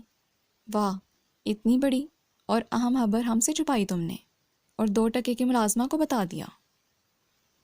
ہم اس قابل بھی نہیں، دیکھو اس لڑکی کی جرت۔ وہ سینہ کو بھی کرتی نیچے اتریں۔ کرمداد بھی ابھی حویلی سے ہی آیا تھا۔ جی جی اور آپا نے رو رو کر تماشا لگایا، پھر کرمداد نے اسے خوب ذلیل کیا، اور وہ جو سوچتی تھی کہ جب کرمداد کو یہ خبر ملے گی تو وہ کتنا خوش ہوگا، ویسا نہ ہو سکا۔ اس کی زندگی کی دوسری بڑی خوشی بھی اس کی توقع کے خلاف ہی ہوئی۔ بیٹیاں بہت ہمارے خاندان میں، حویلی کو وارث چاہیے۔ اٹھتے بیٹھتے اب جی کا ایک ہی نعرہ ہوتا۔ انہوں نے کرمداد کو بھی خوب سبق پڑھا دیا، وہ بھی اکثر ماں کی زبان بول دیتا، گو کہ اس کے رویے میں وہ پہلی سی سختی نہ ہوتی تھی، اپنے بچے کی وجہ سے ہی صحیح، وہ کچھ تو اس سے نرمی برتنے پر آمادہ ہوا۔ فرحین کے لیے یہی بہت بڑی خوشی تھی۔ 9 ماہ اس نے آسو نراز کی سولی پر ٹنگے گزارے، اور جب ننا منا پیارا سے گلگوتھنا سا بچہ گود میں آیا تو اسے لگا تھا کہ کسی طویل قید سے رہائی مل گئی ہو۔ 7 روز تک حویلی میں جشن کا سما رہا، خوب جی کھول کر صدقہ خیرات کیا گیا۔ کرمداد بے انتہا مسرور تھا، بچے کا نام اس نے ہی شہداد تجویز کیا تھا۔ بیٹے کی محبت میں کھو کر وہ اپنے دیرینہ مشغلے بھولا ہوا تھا، حویلی سے باہر کا راستہ تو جیسے اسے یاد ہی نہ تھا۔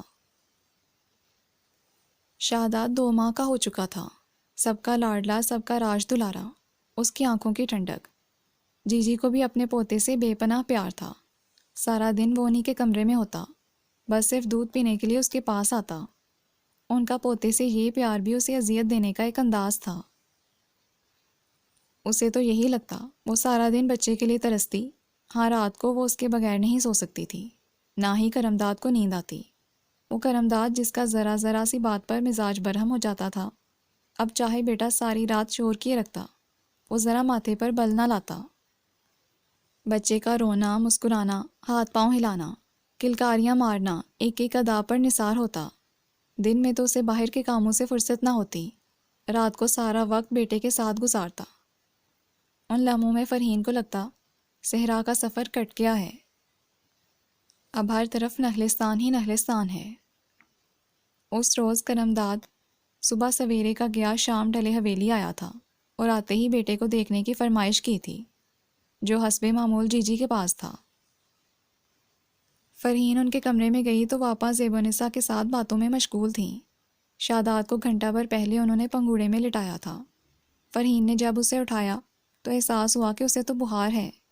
وہ بے اختیار گھبرائی، ارے خیر سے کچھ نہیں ہوا، بچے بیمار ہو ہی جاتے ہیں۔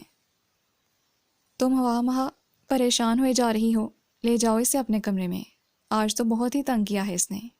انہوں نے ہاتھ لگانا بھی گوارا نہ کیا۔ زیب و نساء بھی گپ چپ سی بغور اسے دیکھتی۔ اس فرحین کو کبھی کبھی ان کی نظروں سے بڑی الجھن ہوتی تھی۔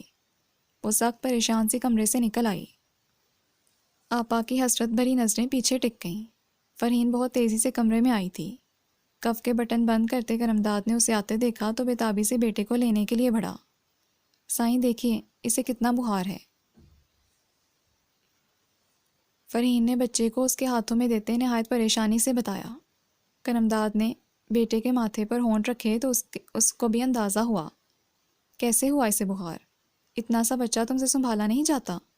کتنی دفعہ کہا ہے لعنت بھیجو سب کاموں پر، بس اس کا خیال رکھو۔ وہ الٹا اس پر چڑھ دوڑا۔ مجھے کیا پتا، صبح سے بیجی کے پاس تھا، وہ رو دینے کو تھی۔ کیا مطلب ہے تمہارا اس بات سے؟ کیا میری ماں نے اسے کچھ کھلا پلا دیا ہے؟ وہ مزید سہپا ہوا۔ نہیں سائیں، میرا یہ مطلب نہیں، میں تو… ایک تو بچے کو بخار، اس پر کرمداد کا غصہ، وہ بے اختیار رو پڑی۔ اچھا اب زیادہ ڈرامہ مت کرو میرے سامنے اور کان کھول کر سن لو، اسے 1 منٹ کے لیے اکیلا مت چھوڑنا، میں ڈاکٹر سے دوا لے کر مراد کے ہاتھ بھیج دیتا ہوں۔ شاداد کو اسے پکڑاتے وہ ڈریسنگ ٹیبل کی طرف گیا اور برش اٹھا کر بالوں میں پھیرنے لگا۔ فرحین نے اب غور کیا، وہ نہایا دھویا، نئے نکور کپڑے پہنے تیار ہوا کھڑا تھا۔ کہاں جا رہے ہیں آپ؟ وہ پوچھے بنا نہ رہ سکی۔ اوطاق پر، شہر سے کچھ دوست آئے ہیں۔ وہ پرفیوم اٹھا کر خود پر اسپرے کرنے لگا۔ کتنی دیر وہ گنگ سے اسے دیکھتی رہی، پھر ہمت یکجا کی۔ شاداد کی طبیعت خراب ہے، میرا دل گھبرا رہا ہے، آپ نہ جائیں۔ آ جاؤں گا 1-1.5 گھنٹے میں، تم اسے لٹاؤ اور ہاں جا کر ذرا دیکھو اماں نصیبن نے اوطاق پر کھانا بھجوایا ہے کہ نہیں، اور تم نے کھانا کھایا؟ اسے خیال آیا تھا۔ فرحین کو اب کسی بات کا ہوش نہ تھا، بس ایک ہی فکر، ایک ہی خیال کہ وہ کہیں نہ جائے۔ پہلی بار پیش قدمی کرتے ہوئے تمام حیا بالائے طاق رکھتی وہ اس کے چوڑے سینے سے جا لگی۔ سائیں اللہ کے واسطے آج میری بات مان لیں، مجھے بہت گھبراہٹ ہو رہی ہے، ڈر لگ رہا ہے۔ یہ کیا پاگل پن ہے؟ کرمداد نے ایک جھٹکے سے اسے خود سے علیحدہ کیا، مگر جب نگاہ بھیگے گلابی چہرے اور جل تھل آنکھوں پر پڑی تو دل آپ و آپ موم ہو گیا۔ پگلی، ایک نرم سی مسکان اس کے ہونٹوں کو چھو گئی۔ تم تو بہت ڈرپوک ہو، میں تو سمجھتا رہا میری بیوی بہت بہادر ہے، پر تم نے تو آج میرے خیال کو جھٹلا دیا۔ فکر نہ کرو، میں دوا بھیج دیتا ہوں، 1 آدھ گھنٹے میں بخار اتر جائے گا، تم کھانا بھی کھا لینا۔ کرمداد اسے بازو کے گھیرے میں لیے بیڈ تک لے آیا، اسے بٹھا کر بچے کو پیار کیا۔ وہ بھی اس کے نرم لہجے پر ہی حیران تھی کہ کرمداد نے اس کی پیشانی بھی چوم لی۔ اف، وہ جیسے کسی ٹھنڈے چشمے میں نہا گئی۔ وہ تو اس کا حسوسی التفات ہی ہاتھ سزانے کی طرح دامن میں سمیٹا کرتی تھی۔ یہ آج کیا ہوا تھا؟ عمومی طور پر ایسی عنایت۔ وہ پوری آنکھیں کھولے اسے دیکھ رہی تھی۔ یکدم وہ پلٹ کر کمرے سے نکل گیا۔ اسی لمحے کے حصار میں تھی۔ فرتے مسرت سے اس نے بچے کو ہی سینے میں بھینچ لیا، جو اتنی شدت پر چیخ کر رو پڑا۔ وہ ہنستی چلی گئی۔ وہ کہاں گیا ہے یہ فکر بھی نہ رہی،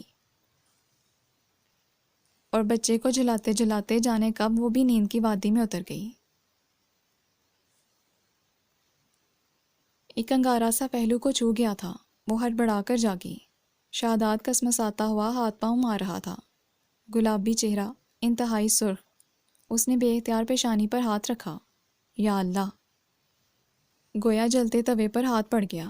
وہ جھٹکے سے اٹھی۔ اماں نصیبن کو جگایا۔ اماں دیکھیں کیسے بخار میں تپ رہا ہے۔ سائی نہیں آئے ابھی تک؟ وہ تو کہہ رہے تھے 1-1.5 گھنٹے میں آ جائیں گے، اور نہ دوا بھجوائی انہوں نے۔ مارے پریشانی کے وہ روحانسی ہو گئی۔ اللہ سائی سے خیر مانگ، وہ سب ٹھیک کرے گا۔ میں جا کر مراد سے پوچھتی ہوں۔ وہ باہر کو لپکیں۔ کچھ دیر بعد ہانپتی کامتی واپس آئیں۔ مراد کہتا ہے ڈاکٹر رات کو اگلے گوٹ کیا ہوا تھا، دوا نہیں ملی۔ وہ پوچھ رہا ہے اگر خدا نے واسطہ زیادہ پریشانی کی بات ہے تو ڈاکٹر کو ادھر لے آئے۔ ہاں ہاں، اسے کہیں جلدی سے ڈاکٹر کو بلا لائے۔ اسے اب صرف اپنے بچے کی فکر تھی۔ آپا زیب و نساء انسومنیا کا شکار تھیں، اکثر راتوں کو اٹھ اٹھ کر ٹہلا کرتیں۔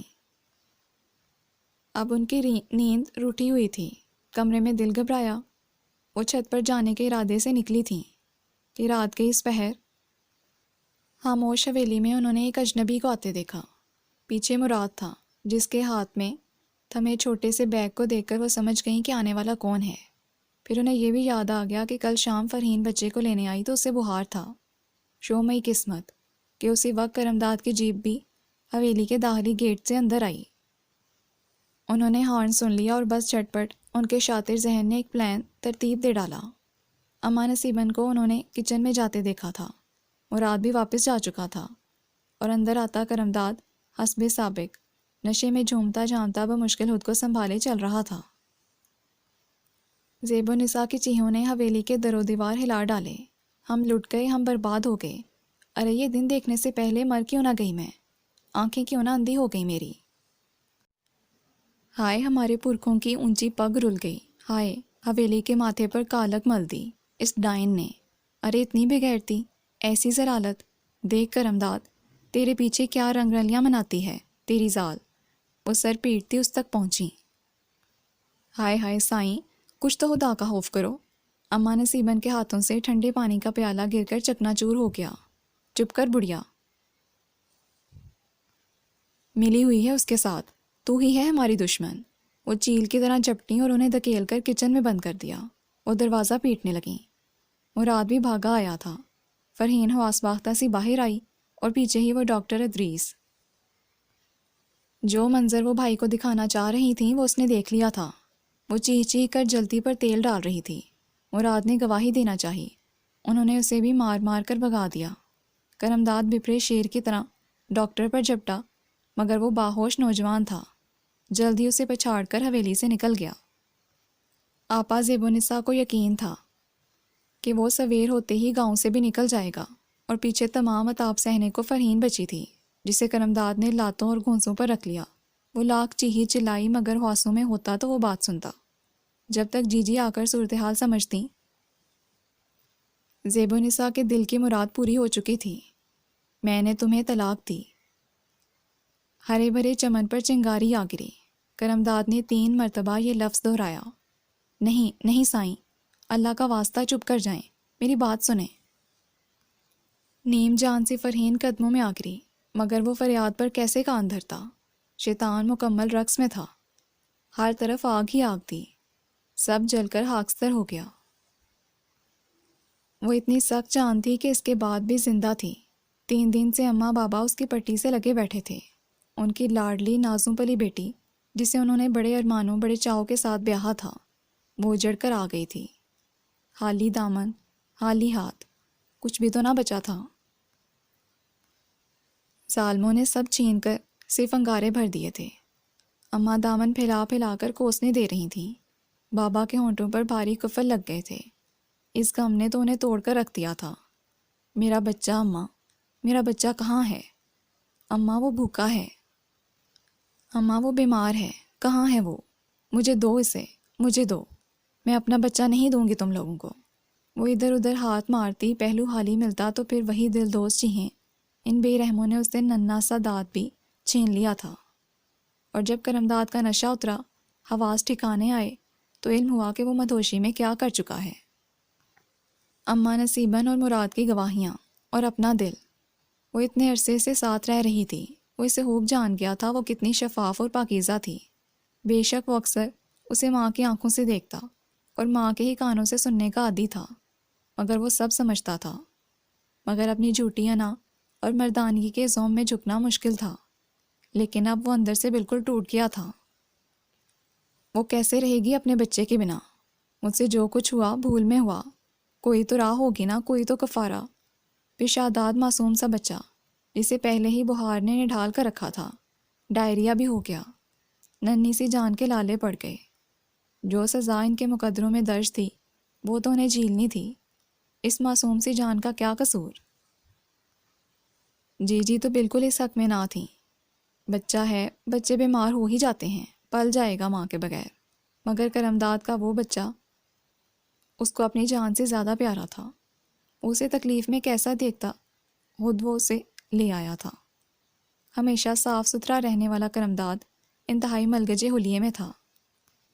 بکھرے بال، بڑی شیب، سرخ انگارہ آنکھیں، فرحین نے نظر بھی نہ ڈالی، بچے کو جھپٹ لیا۔ وہ اسے دیوانہ وار چوم رہی تھی۔ شاداد کو کرمداد نے اسے سونپ دیا تھا اپنی رضا سے۔ پھر وہ کبھی بیٹے سے ملنے کے لیے پلٹ کر نہ آیا۔ جرم اس نے کیا تھا تو سزا بھی اسے ہی کاٹنی تھی، اور اس نے کاٹی بھی، یہاں تک کہ عمر کی نقدی تمام ہو گئی۔ آپا زیب و نساء ہر مقام پر جیت گئی تھیں، اسے حویلی سے نکلوا کر بھاگی کو اس کی جگہ لانے میں کامیاب ہو گئیں۔ ان کا گھر بچ گیا تھا، ان کے مہرے ختم ہو گئے تھے، اب آگے تقدیر کے مہرے تھے جو ختم نہیں ہوتے اور پٹتے بھی نہیں۔ بھاگی نے کرمداد کو 4 بیٹیوں کا تحفہ دیا، وہ حویلی کو وارث نہیں دے سکی تھی۔ کرمداد کا نام لیوا کون ہوگا؟ یہ دکھ جی کو اندر ہی اندر کھائے جاتا، اور تب انہیں شدت سے اپنی پہلی بہو اور پوتا یاد آتے، جن کا ذکر بھی انہوں نے اپنی زندگی میں ممنوع قرار دے رکھا تھا۔ جبکہ کرمداد کی آنکھوں سے اس کی شبیہ ہٹتی ہی نہ تھی، بظاہر وہ اپنی زندگی میں بہت مگن اور مسرور نظر آتا تھا۔ وہ سارے زمانے سے چھپ سکتا تھا، بیوی کو دھوکہ دے لیتا، مگر ماں کی آنکھیں کیسے دھوکہ کھاتیں؟ وہ جانتی تھیں فرحین سے جدائی اور بیٹے سے دوری کا دکھ اسے گھن کی طرح لگا ہوا ہے۔ جی نے کئی بار کہا، بیٹے کو واپس لے آؤ، اور جواباً کرمداد کے لبوں پر زہم خوردہ مسکان ٹھہر جاتی۔ سباگی اسے بیٹا نہ دے سکی تھی، اور کرمداد نے کبھی اس سے اس کمی کا ذکر بھی نہیں کیا تھا۔ وہ اس کی ذات کا تنتنا، وہ غرور، وہ اکڑ، سب کے سب فرحین کے ساتھ ہی رخصت ہو چکے تھے۔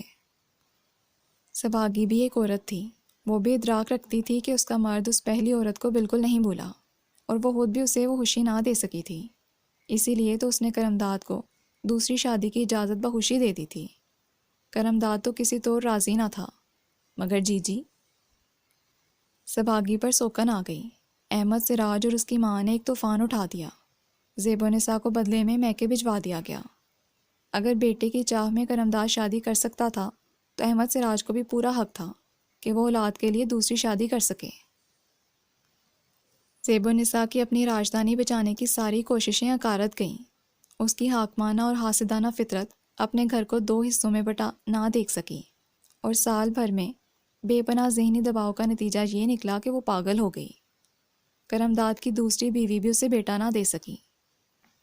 ایک بیٹی جھولی میں ڈال کر وہ خالق حقیقی سے جا ملی۔ سباگی اور جی جی کی تدبیریں بھی ناکام رہ گئیں۔ وہ آنکھیں موندے آرام دہ کرسی پر نیم دراز تھا۔ پاس ہی ٹیبل پر رکھا فون وقفے سے بج رہا تھا۔ زرمین سمجھی وہ سو رہا ہے، مگر ان کی آہٹ پر جب اس نے آنکھیں کھولیں تو وہ حیران ہوئیں۔ فون اٹھا کیوں نہیں رہے؟ کس بیچارے کا ضبط آزما رہے ہو؟ چائے کا کپ انہوں نے ٹیبل پر رکھ دیا۔ شاداب پاؤں سمیٹ کر سیدھا ہو بیٹھا۔ ماما نے کچھ کھایا؟ سوال کا جواب دیے بغیر الٹا وہ پوچھ رہا تھا۔ ہاں، کھانا کھا لیا ہے، کچھ دیر تک دودھ اور دوا دے دوں گی، تم بے فکر رہو، اب میں ہوں نا۔ انہوں نے مسکرا کر اسے دیکھا۔ ان چند دنوں میں پے در پہ ہونے والے دکھ پر انکشافات نے اسے اندر سے توڑ کر رکھ دیا تھا۔ دفتن پھر اس کا سیل بول اٹھا۔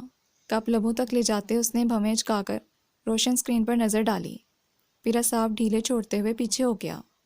زرمین کے دل میں نہ جانے کیا آئی۔ انہوں نے کال ریسیو کر لی۔ ادا سائیں پلیز ایک بار آ جائیں، جی جی کی طبیعت بے حد خراب ہے، وہ آپ کو بہت یاد کرتی ہیں۔ میری ماما چلی گئیں، میرے بابا بھی چلے گئے، اب جی جی کو کچھ ہوا تو میں بھی مر جاؤں گی۔ ادا سائیں، آپ کو اللہ کا واسطہ، پلیز ادا سائیں پلیز۔ او گاڈ، زرمین جھرجھری لے کر رہ گئیں۔ بے ساختہ انہوں نے اسپیکر آن کر دیا۔ پرا روتی ہوئی اس کی منتیں کر رہی تھی۔ اس نے اپنا سیل آف کر دیا۔ چہرے پر پتھروں کی سی ویرانی تھی۔ یہ سب کیا ہے شاداد؟ تم اور یہ رویہ، آئی کانٹ بلیو اٹ۔ تمہاری ماں نے یہ تربیت تو نہیں کی؟ وہ بوڑھی عورت تمہاری دادی ہے۔ زرمین کو حقیقتاً شوق لگا تھا شاداد کے اس رویے پر، انہیں یقین نہیں آ رہا تھا۔ آئی ڈونٹ کیئر، میرے لیے صرف میری ماں اہم ہے اور کوئی دوسرا رشتہ نہیں۔ میں کسی کو نہیں جانتا۔ وہ شدید اضطراب میں تھا، آنکھوں میں تنفر بھرا تھا۔ تمہارے لیے اپنی ماں اہم ہے، ٹھیک ہے، لیکن یہ تو سوچو، وہ تمہارے باپ کی ماں ہے۔ وہ زندگی اور موت کے دوراہے پر ہے۔ میں تمہارا دکھ بھی سمجھتی ہوں، لیکن کیا ضروری ہے کہ تم اس وقت ان سے اپنا رشتہ یاد رکھو؟ اور وہ چھوٹی سی گڑیا پرا، جسے بیچاری نے ماں بھی نہیں دیکھی، اب وہ باپ بھی نہیں رہا، اور اگر اس کی دادی بھی، اف شاداد، بے رحم مت بنو بیٹا۔ سختی سے سمجھاتے زرمین کے لہجے میں لجاجت اتر آئی۔ وہ بالکل ٹھس ہوا بیٹھا تھا۔ زرمین نے اسے بھیج کر ہی دم لیا۔ نظامانی ہاؤس کا گیٹ ویسا ہی سنہرا اور چمکتا دمکتا ہوا تھا۔ وہی جھومتے سروں کے درخت، وہی ہار سنگار کے دور تک بکھرے خوش آمدید کہتے پھول، ویسے ہی لش پش سرخ روش جس پہ کھڑی پراڈو پر ڈالے گئے پیراشوٹ کور پر جمی دھول بتاتی تھی کہ اس کے مالک نے کئی روز سے اسے استعمال نہیں کیا۔ یہی لان تھا جہاں اس نے گیٹ کے پار سے پہلی دفعہ اور آخری دفعہ اسے دیکھا تھا۔ وہ پرا کے بابا تھے، اس کے ساتھ کھیلتے، بے حد باوقار، بہت پیارے، اس کی خوشی میں خوش، اس پر محبت لٹاتے۔ اسے کیا پتا تھا وہ اس کے بھی بابا تھے۔ وہ تب بھی ان کے سامنے جا کھڑا ہوتا، اپنے اندر مچلتے ادھم مچاتے سوالوں کے جواب لے لیتا، ساری تشنگی مٹا لیتا، تمام حسرتوں کو قرار دے لیتا۔ وہ کیسا بد نصیب تھا۔ وہ کئی بار یہاں آیا مگر کبھی ان سے مل ہی نہ سکا، نہ ہی وہ اسے دیکھ سکے۔ وہ اسے دیکھتے تو ضرور پہچان لیتے۔ یہ گھر اس کے باپ کا تھا، اور وہ مہمانوں کی طرح یہاں آتا رہا۔ وہ منصوبے ہی بناتا رہا، سوچتا رہا، اور اجل انہیں اپنے پروں میں چھپا کر لے گئی۔ وہ دیوانوں کی طرح اپنے ہاتھوں کو گھو رہا تھا۔ ان ہاتھوں سے اس نے ان کے تابوت پر مٹی ڈالی تھی۔ وہ بابا کی گود میں سر رکھ کر سارے دکھ سنانے کا آرزومند انہیں کہاں چھوڑ آیا تھا۔ وحشت سی وحشت، وہ اس جگہ سے بھاگ جانا چاہتا تھا، دور، بہت دور، مگر قدموں میں ہلنے کی بھی طاقت نہ تھی۔ وہ پتھر بنا کھڑا تھا۔ پرا کو اس کی آمد کی خبر ہوئی۔ وہ ننگے پاؤں بھاگتی ہوئی اس تک آئیں۔ ادا سائیں کی تکرار کرتی وہ اس کی ٹانگوں سے لپٹی۔ وہ ویسا ہی بت کا بت اسے کھینچتی ہوئی اندر لے گئی۔ جی جی اسے دیکھتے ہی پھر سے جی اٹھی تھیں، آنسو رکتے ہی نہ تھے۔ وہ اس کے ایک ایک نقش کو چوم رہی تھیں، بار بار بازوں میں بھینچ لیتیں۔ ہاتھوں میں اس کا چہرہ لے کر دیکھے گئیں، اور اتنی نرم گرم سی پرجوش محبت بھی اس کے اندر ہلچل نہ مچا سکی۔ ایک گہری دھند احساسات پر جم چکی تھی۔ پرا بازو سے چمٹی ہوئی تھی، بابا کی لاڈلی بیٹی۔ اس کا دکھ سب سے سوا تھا۔ اس کا ایک بڑا بھائی ہے، بابا اسے بتایا کرتے تھے، اور یہ کہ وہ ایک دن ضرور آئے گا۔ اور وہ کب آیا؟ جب بابا چلے گئے۔ وہ اس کے وجود میں بابا کو ڈھونڈ رہی تھی، اور اس کے اندر گہری نیند اتری تھی۔ ہر جذبہ سو رہا تھا۔ عارب اس سے یوں ملا جیسے کسی اجنبی سے ملا جاتا ہے۔ اس کی حیثیت کو ایک دم قبول کرنے میں شاید وہ متعامل تھا۔ اور امداد نظامانی جو اس کے سگے چچا تھے، اسے دیکھ کر ان کے چہرے پر بھی کوئی گرم جوشی، کوئی خوشی کی رمق نہ جاگی۔ روکھے سے انداز میں اسے گلے لگا کر وہ پیچھے ہٹ گئے۔ جی جی بغور دیکھ رہی تھیں۔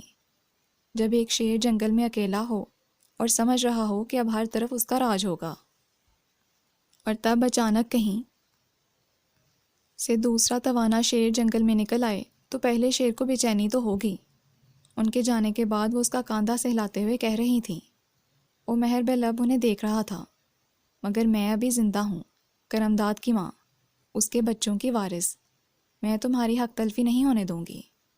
تمہاری ماں بہت نیک عورت ہے، اللہ اسے اجر دے، بہت خوب تربیت کی ہے اس نے تمہاری۔ بس ہم ہی بدقسمت تھے جو قدر نہ کر سکے۔ اللہ پاک ہمیں معاف کرے۔ بچے تم بھی اپنا دل صاف کر لو، ہمیں معاف کر دو۔ اپنے بابا کی بھی ہر خطا بھلا دو، وہ تمہارے لیے ہزاروں حسرتیں لے کر گیا ہے، اور اپنی بیٹیوں کے متعلق بھی اس کے بہت سے خواب تھے۔ اب تم ہی ان کے بڑے بھائی ہو، اور بڑا بھائی باپ برابر ہوتا ہے۔ میں چاہوں گی تم ان کے سر پر ہاتھ رکھو۔ اس طرح ان نمانیوں کا دکھ بھی کم ہوگا، اور تمہارے باپ کی روح بھی راضی ہوگی، اس کے بوجھ کم ہوں گے۔ کرمداد کا سب کچھ اب تمہارا ہے، اور اس پر تمہارے جتنے قرض تھے میں اب سب اتاروں گی۔ تم کوئی فکر نہ کرنا، میں ہوں تمہارے ساتھ۔ شاداد کا ایک ہاتھ جی جی کے کپ کپاتے ہاتھوں میں تھا، اور دوسرا پرا دبوچے بیٹھی تھی۔ مومل اور سوہا ٹرالی سے جا کر لے آئیں، اور ہر چیز اسرار سے پیش کرنے لگیں۔ ان کے انداز میں پیار بھری اپنائیت تھی۔ ان کے رویے سے یوں محسوس ہو رہا تھا برسوں دیار غیر میں رہنے والا بھائی لوٹ آیا ہو۔ وہ اس کی خدمت میں بچ بچ جا رہی تھیں۔ جی جی نے اسے وعدہ لیا تھا کہ وہ ان سے روز ملنے آئے گا، اور اس نے حامی نہیں بھری تھی تو انکار بھی نہیں کر سکا تھا۔ وہ دوبارہ یہاں آئے گا یا نہیں، وہ کوئی فیصلہ نہیں کر پایا تھا۔ یہ جگہ جہاں قدم قدم پر بابا کی پرچھائیاں تھیں، وہ کن آنکھوں سے دیکھے گا؟ اس دکھ کے گہرے سیاہ اندھیارے سے وہ کیسے نکلے گا؟ کچھ پتہ نہ تھا۔ وہ واپسی کے لیے قدم بڑھا چکا تھا جب کوریڈور کے پہلے قدمچے پر بیٹھی انایا کا سوال راہ میں حائل ہوا۔ جا رہے ہیں؟ وہ جا ہی رہا تھا۔ انتہائی بے تکے سوال کا کیا جواب ہوتا؟ وہ چپ رہا۔ پھر کب آئیں گے؟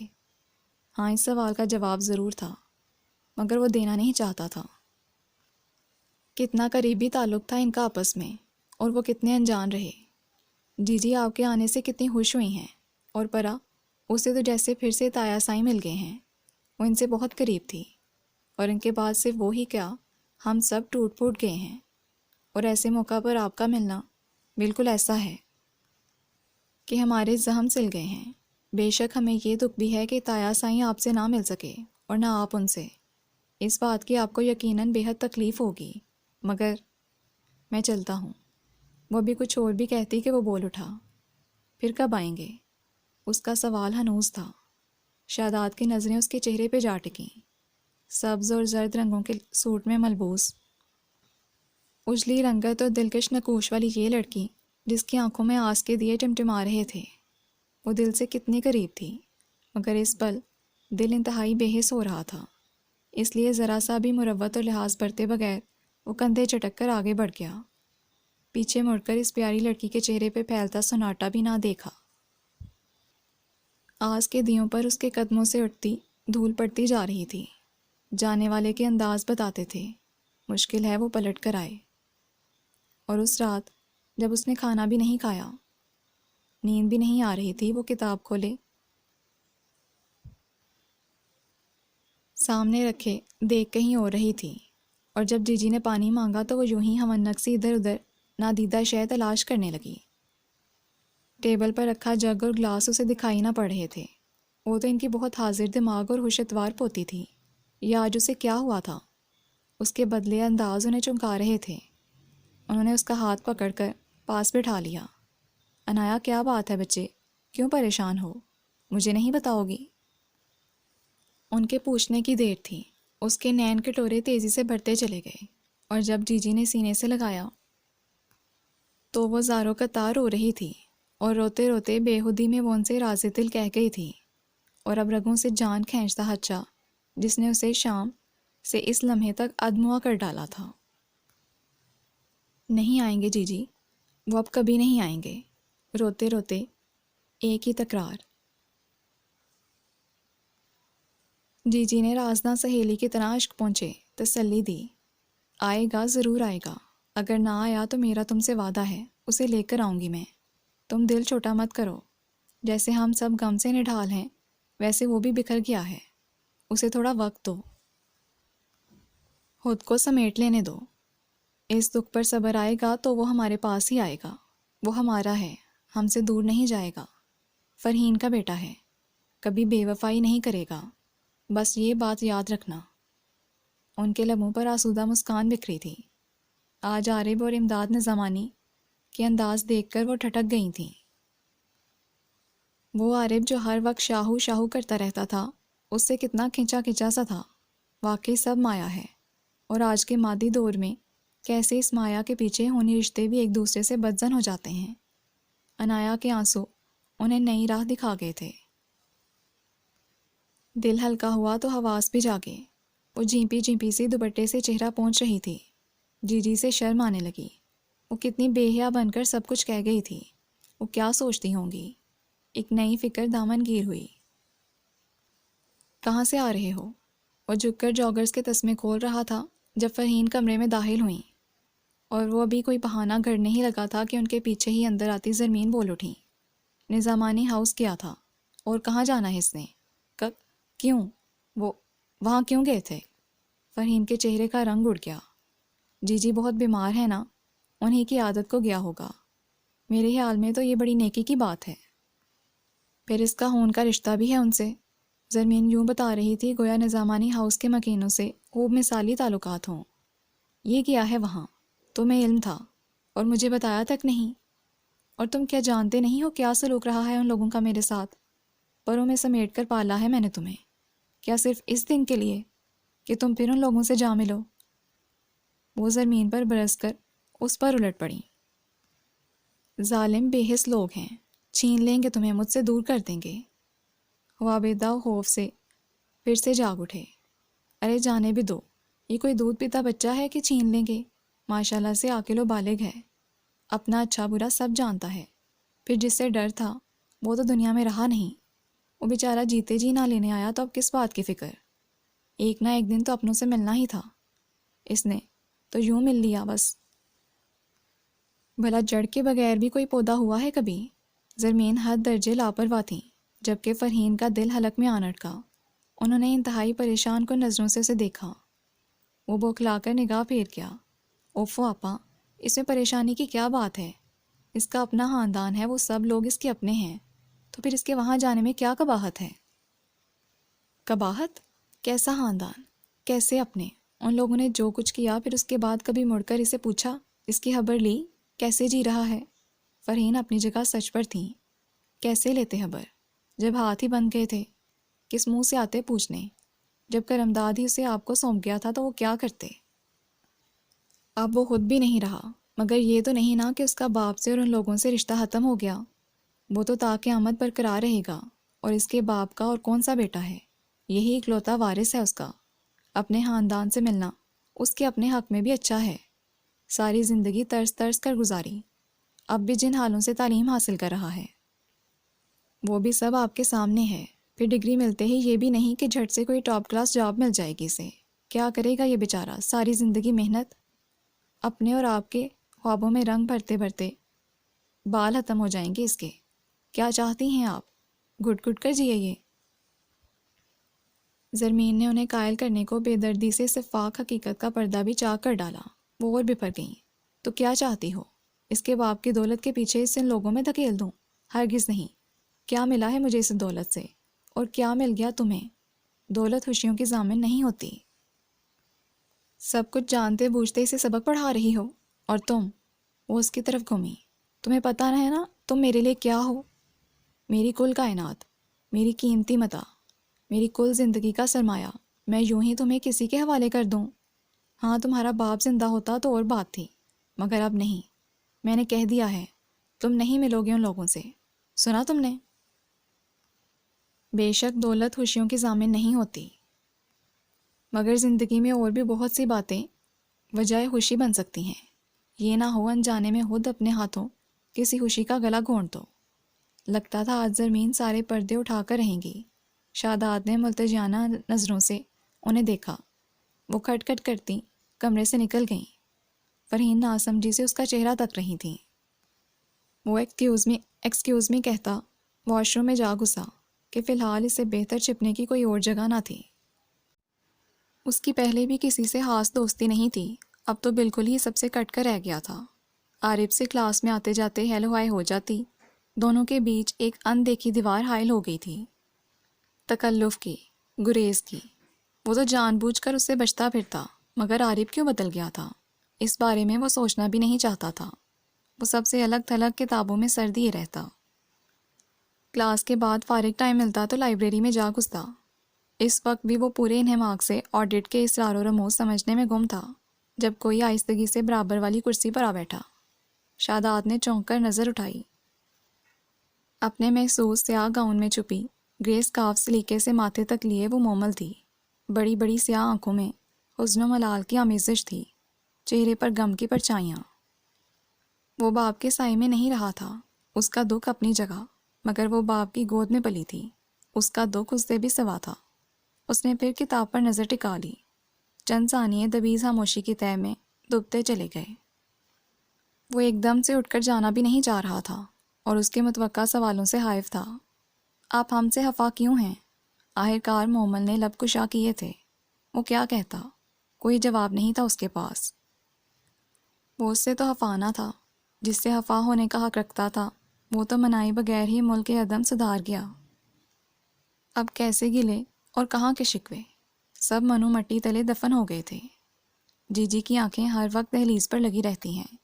آپ کا ذکر، آپ کا انتظار، بس یہی کام ہے انہیں۔ جھوٹی تسلیاں دے دے کر انہیں غذا اور دوا کھلانا پڑتی ہے، پھر مزید بے شمار جھوٹ بول کر بہلانا پڑتا ہے کہ آپ مصروف ہیں اس لیے نہیں آ سکے، آپ کا ٹیسٹ ہے، آج پریکٹیکل ہے، اگلے دن پھر نئے بہانے۔ بتائیں مجھے، ان سے اور کتنے جھوٹ بولوں؟ میں پرا الگ رو رو کر ہلکان ہوتی ہے۔ ہم کیا کریں کہ ہمارے دلوں میں آپ کے لیے محبت بہت بچپن میں ہی ڈال دی گئی تھی۔ ایک بڑا بھائی ہے، شہزادوں جیسا، اور ایک دن وہ ضرور آئے گا۔ ہر روز صبح اٹھتے میرا سوال آپ کے بارے میں ہوتا کہ آپ کب آئیں گے۔ اب سوچتی ہوں میرے ان سوالوں سے بابا کو کتنی اذیت ہوتی ہوگی۔ میں ہر روز ان کے زخم کو دیر ڈالتی تھی۔ آپ مانیں یا نہ مانیں، وہ آپ سے بے انتہا محبت کرتے تھے، اور ان کی آپ سے محبت کے وہ سارے ثبوت انیکسی میں ان کے بیڈ روم کی ایک الماری میں موجود ہیں۔ اس الماری کو ان کی زندگی میں کسی کو کھولنے کی اجازت نہیں تھی۔ وہ تو اب ان کے جانے کے بعد ہم پر بھید کھلا جب میں نے اس کا تالا توڑا۔ آپ کو پتہ ہے اس الماری میں کیا تھا؟ وہ اسے دیکھتی پل بھر کو رکی۔ شاداب بے دھیانی سے سنتا بے اختیار اس کی طرف متوجہ ہو گیا۔ اس الماری سے مجھے جگمگ کرتے شیشوں جڑی ایک ننھی سی ٹوپی ملی، ننھے منھے کڑھائیوں والے کرتے، اونی موزے، 2 چھوٹے تکیے، چھوٹی چھوٹی رلیاں، جھنجھنے، چند چابی والے کھلونے، اور کچھ تصویریں۔ اور جانتے ہیں وہ چیزیں اور تصویریں کس کی تھیں؟ سب آپ کی تھیں، جنہیں بابا نے اپنی جان سے بڑھ کر سنبھال رکھا تھا۔ وہ جب بھی گھر آتے اپنا زیادہ وقت انیکسی میں ہی گزارتے تھے۔ کیوں یہ راز اب کھلا؟ انہوں نے آپ سے دوری اختیار کیے رکھی تو ضرور اس کے پیچھے کوئی سالڈ ریزن ہوگا۔ وہ آپ تک پہنچ سکتے تھے، مگر انہوں نے کیوں خود پر اتنے پہرے بٹھائے رکھے، یہ میں نہیں جانتی، لیکن اتنا مجھے علم ہے، وہ آپ کو بے اندازہ چاہتے تھے۔ اگر آپ کے دل میں ہمارے لیے ذرا سی بھی گنجائش ہو تو پلیز ایسے کٹھور نہ بنیں۔ ہمارے بڑوں کی غلطیوں کی سزا خود کو اور ہمیں نہ دیں، اور جانے والوں کی خطائیں تو یوں بھی یاد نہیں رکھتے۔ کیا آپ ان کی خطا کو معاف نہیں کر سکتے؟ کیا آپ ہمیں معاف نہیں کر سکتے؟ آپ کو نہ صحیح لیکن ہمیں آپ کی ضرورت ہے۔ ہم آپ میں اپنے بابا کو دیکھ لیا کریں گے۔ پلیز ہر روز نہیں تو کبھی کبھار اپنے قیمتی وقت میں سے چند لمحے ہی ہمیں ہیرات کر دیا کریں ادا سائیں۔ وہ اس کی منت کر رہی تھی، اس کا دل بھی رو رہا تھا، اس کے تو سوگ ہی کم نہ ہو رہے تھے۔ وہ کس کس غم پر نوحہ کرتا۔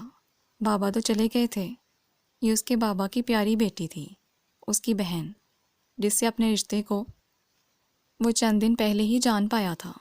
بے اختیار اس کا ہاتھ مومل کے سر پہ ٹک گیا۔ بڑا بھائی، وہ ایک دم سے کتنے خوبصورت احساس سے دوچار ہوا تھا۔ مومل روتی آنکھوں سے اسے دیکھ رہی تھی۔ شاداد نے مسکرا کر سر ہلا دیا۔ تھینک یو ادا سائیں، تھینک یو سو مچ۔ وہ خوش ہو گئی اور اس کے چہرے پہ کھلتے رنگوں کو دیکھ کر وہ ماں کی تاکید بھی بھول گیا۔ مومل بڑی دیر اسے ادھر ادھر کی کہتی رہی، وہ بھی پوری دلچسپی سے سنے گیا۔ پھر یکلہت وہ جانے کے لیے اٹھی۔ اب میں چلتی ہوں، اگر آنے کا وقت نہ ملے تو پلیز جی جی کو فون کال ہی کر لیجیے گا، خوش ہو جائیں گی، چاہے کوئی جھوٹا دلاسا ہی صحیح، کم از کم مجھے تو انہیں کھانے اور دوا کے لیے منانے کے جتن نہیں کرنا پڑیں گے۔ پہلے تو انایا میرا ساتھ دیتی تھی، اب مجھے اکیلی کو کھپنا پڑتا ہے۔ 4 دن ہوئے وہ تو خود بستر نشین ہو کر رہ گئی ہے۔ انایا کیوں، کیا ہوا اسے؟ وہ پوچھے بنا نہ رہ سکا۔ جب سے ماں کے تیور دیکھے تھے وہ تب سے دل کو سمجھا رہا تھا، مگر دل جیسا ڈھیٹ بھی دنیا میں دوسرا کوئی ہوا ہے؟ جانے کس حکیم نے مشورہ دیا تھا صبح صبح ننگے پاؤں گھاس پر چلنے کا؟ بس کسی زہریلے کیڑے نے کاٹ لیا ہے۔ اس دن سے پیر پکڑے بیٹھی ہے، پڑھائیاں کھیل سب بند۔ جی جی کی فکر کیا کم تھی کہ اوپر سے وہ بھی؟ میری تو اچھی خاصی پریڈ ہو جاتی ہے سچ میں۔ مومل پریشان تھی۔ او گاڈ، ڈاکٹر کو دکھایا؟ وہ حد درجے پریشان ہو اٹھا۔ روز بینڈیج بھی کروا رہے ہیں، دعا کریں جلدی سے ٹھیک ہو جائے۔ کم از کم وقت بے وقت اسے سہارا دینے سے تو میری جان بچے۔ اچھا ادا سائیں، بھولیے گا مت۔ Okay, take care. وہ جا چکی تھی، اسے ایک نئی فکر میں گلتا کر کے۔ پھر اس کا دل کتابوں میں کیسے لگتا؟ وہ جلد ہی گھر آ گیا۔ سوچا تھا تھکے اعصاب کو کچھ ریسٹ ملے گا، ایسی قسمت کہاں۔ مامی نگت اپنی کسی سہیلی کے ہاں جانے کو تیار بیٹھی تھیں۔ اسے آتے دیکھ کر رجا ماما ان کی شوفری کا ذمہ اس کے سر ڈال گئے، جسے نہ چاہتے ہوئے بھی اسے انجام دینا پڑا۔ رات جب تھکے ماندے جسم و جاں کو گھسیٹتا وہ بیڈ پر آیا تو نظر سائڈ ٹیبل پر رکھے سیل فون پر پڑی۔ بے اختیار اٹھا کر آن کیا اور اسی بے اختیاری میں انگلیاں ایک نمبر پریس کر گئیں۔ دوسری طرف سے آتی آواز پر وہ ہوش میں آیا۔ جی جی تو سو گئی ہیں، آپ نے بہت لیٹ کال کی۔ یہ رکی رکی سہمی آواز مومل کی تو ہرگز نہیں تھی، جبکہ نمبر اسی کا تھا۔ شاداد نے سیل آنکھوں کے سامنے کیا، پھر کان سے لگایا۔ مومل؟ جانے کیوں تصدیق چاہی، حالانکہ پہچان میں تو آ گیا تھا۔ وہ نماز پڑھ رہی ہے، میں انایا۔ ادھر سے گمان پر یقین کی مہر لگی تو تنے ہوئے اعصاب یکدم پرسکون سے ہو گئے۔ گہری سانس بھرتے بیڈ گراؤنڈ سے ٹیک لگائی۔ کیسی ہیں؟ مختصر سوال مگر تفکرات سے پر۔ ٹھیک ہوں۔ ادھر بھی اختصار مگر سرشاریت سے مزین جواب۔ پاؤں کا درد کیسا ہے؟ تصور کی آنکھ سے اسے چلتے دیکھا تو ازحد تکلیف محسوس کی۔ پہلے سے قدرے بہتر۔ آپ کو کس نے بتایا؟ مجھے یکلہت چونکی۔ مومل نے بتایا تھا۔ آئندہ ایسی بد احتیاطی مت کرنا پلیز۔ وہ التجا کر رہا تھا اور انایا کا دل میٹھی سی تال پر ہلکورے لینے لگا۔ شاداد پھر یوں چپ ہوا جیسے کرنے کو کوئی بات ہی نہ رہ گئی۔ اور بعض باتیں ہوتی ہی ایسی ہیں جو نہ بھی کہو وہ پھر بھی دل میں اترتی ہیں اور اثر کرتی ہیں۔ آپ آئی کیوں نہیں؟ جی جی روز انتظار کرتی ہیں، ہمتیں مجتمع کرتی وہ پوچھ رہی تھی۔ شاداد کا جی چاہا پوچھے اور تم، مگر کہا تو اتنا، وقت نہیں ملتا، میں کوشش کروں گا۔ پھر شاداد نے الوداعیہ کلمات کہہ کر فون بند کر دیا۔ وہ تا دیر بے حیالی میں سیل ہونٹوں پر رکھے گزشتہ لمحوں کے فضوں میں گم رہی۔ اس کا ایک ایک لفظ ذہن کی ٹیپ میں بار بار گونجتا رہا اور ہر بار خوشی اور سرشاری کا ایک نیا سکہ دامن میں آ گرتا۔ وہ فرحین کا بیٹا ہے، بے وفائی نہیں کرے گا، جی جی نے کہا تھا۔ اسے یقین ہونے لگا۔ وہ یوں ہی بدگمان ہو رہی تھی۔ کس کی کال تھی؟ مومل چہرے کے گرد بندھا دوپٹہ کھولتی پاس آ بیٹھی۔ انایا کو اپنی آنکھوں سے جگر جگر پھوٹتے ان رنگوں کو چھپانے کا موقع بھی نہ ملا، جو کچے چور کی طرح سارے بھید کھولنے پر تیار تھے۔ بنا لب کھولے فون اس کی جانب بڑھا دیا اور چادر سر تک تان لی، مبادہ وہ کوئی سوال ہی نہ کرتے۔ مومل نے حیرانی سے اس کا انداز دیکھا، پھر موبائل کی اسکرین کو۔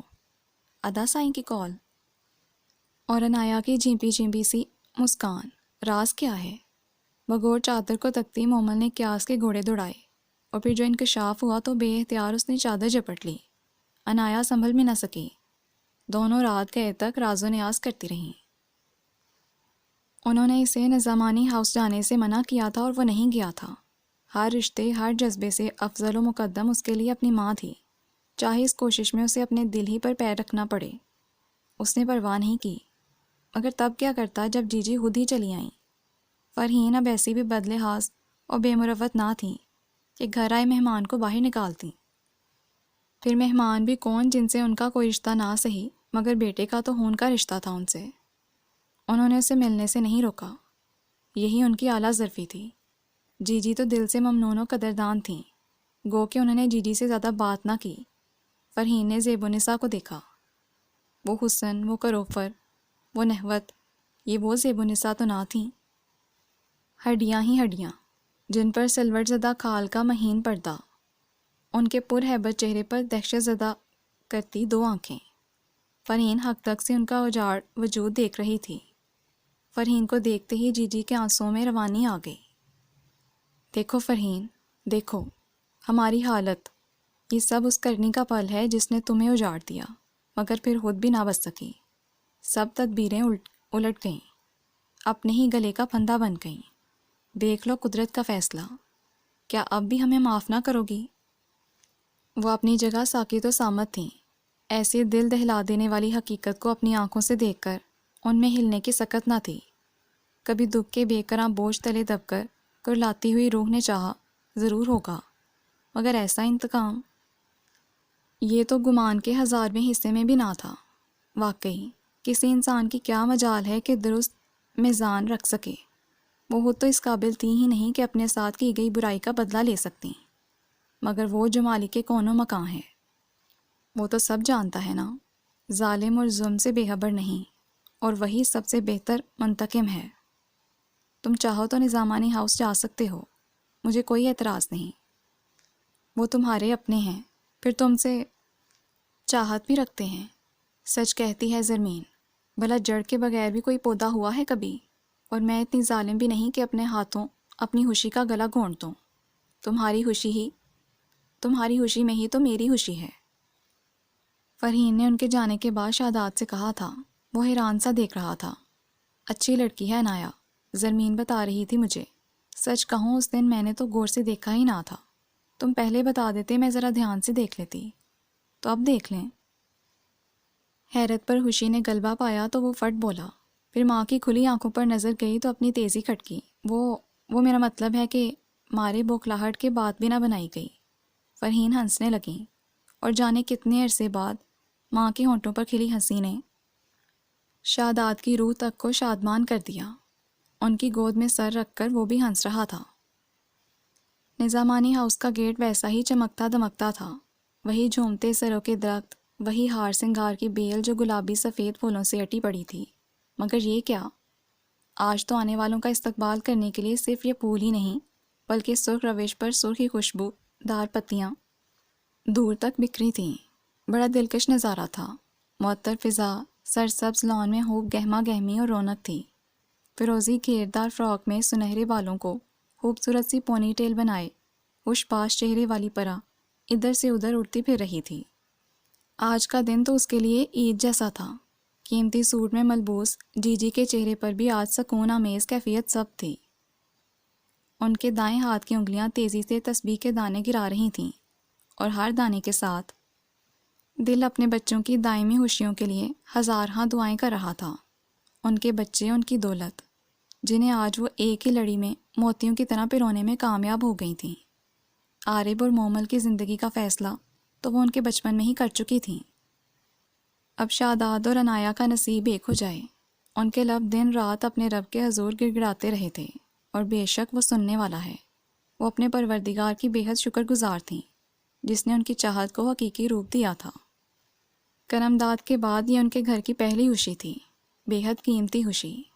ایک ہی جیسے میرون کلر کے برائیڈل ڈریس میں دونوں دلہنیں انتہائی حسین لگ رہی تھیں۔ بھاری زیورات، خوشنما میک اپ اور اندرونی احساسات نے انہیں اسیر بنا ڈالا تھا۔ تو بلیک ٹو پیس میں دلہا بھی شہزادوں سے کسی طور کم نہ لگ رہے تھے۔ جی جی کی نظریں بار بار اپنے بچوں کی بلائیں لے رہی تھیں۔ عارف کی انگلیاں تیزی سے موبائل کے بٹن پش کر رہی تھیں۔ ایسی دلربا ساتوں میں بھی اس کی سوئی کہیں اور اٹکی تھی۔ ساتھ ہی بیٹی مومل کے خوبصورت چہرے پر شرم و حیا کے بجائے جلاہٹ چھا رہی تھی۔ بس نہ چلتا تھا کوئی چیز اٹھا کر اسے دے مارتی۔ نہیں سدھرو گے، شرافت سے خود ہی بکتو، کیا علاج کیا جائے تمہارا؟ شاداد کو بھی تاؤ آ گیا، پاس ہی تو بیٹھا تھا۔ دبے لہجے میں گرایا، میں نے کیا ہے؟ عارف نے معصومیت سے آنکھیں پٹ پٹائیں، پہلے دائیں دیکھا پھر بائیں۔ 4 آنکھوں سے اس کے لیے شرارے نکل رہے تھے۔ وجہ اس کے ہاتھ میں تھی۔ اوہو، خود ہی دیکھ لو یار، عدیل سے بات کر رہا ہوں، وہ گدھا ابھی تک نہیں پہنچا، اسے گالیاں سینڈ کی ہیں ایمان سے۔ اس نے بوکھلا کر اپنی صفائی پیش کی، ساتھ ہی ثبوت کو شاداد کی آنکھوں کے سامنے لہرایا۔ ٹھیک ہے، مگر تمہارے حق میں بہتر ہوگا کہ آج کے دن اپنی ساری ہر مستیاں کسی ڈسٹ بن میں ڈال دو۔ تمہاری بونگیوں کی وجہ سے مومل کی آنکھ میں کبھی ایک آنسو بھی آیا تو پھر اپنا انجام سوچ لینا۔ شاداد کے لہجے کی گراہٹ پہلے سے بھی بڑھ کر تھی۔ عارف نے ڈرنے کی بھرپور ایکٹنگ کی۔ مومل کے لیے بھائی کی طرف سے ملنے والا اتنا سامان ہی بہت تھا۔ دل ہی دل میں اس کی درگت پر مسرور ہوتی، وہ خود بھی اسے کھا جانے والی نظروں سے گھور رہی تھی۔ عارف نے انتہائی مسکینیت کا مظاہرہ کرتے سیل اس کی گود میں ڈال دیا، جسے ایک لمحے کی تاخیر کیے بغیر وہ جھپٹ کر اپنے ہینڈ بیگ میں ڈال گئی۔ وہ بے اختیار گہری سانس لیتا بالوں پر ہاتھ پھیر رہا تھا۔ شاداد نے اپنی بے ساختہ امڑ آنے والی مسکراہٹ کو اس سے چھپانے کے لیے دوسری جانب رخ پھیر لیا۔ شرمائی لجائی سی انایا کا دل فریب روپ ہوش اڑا رہا تھا۔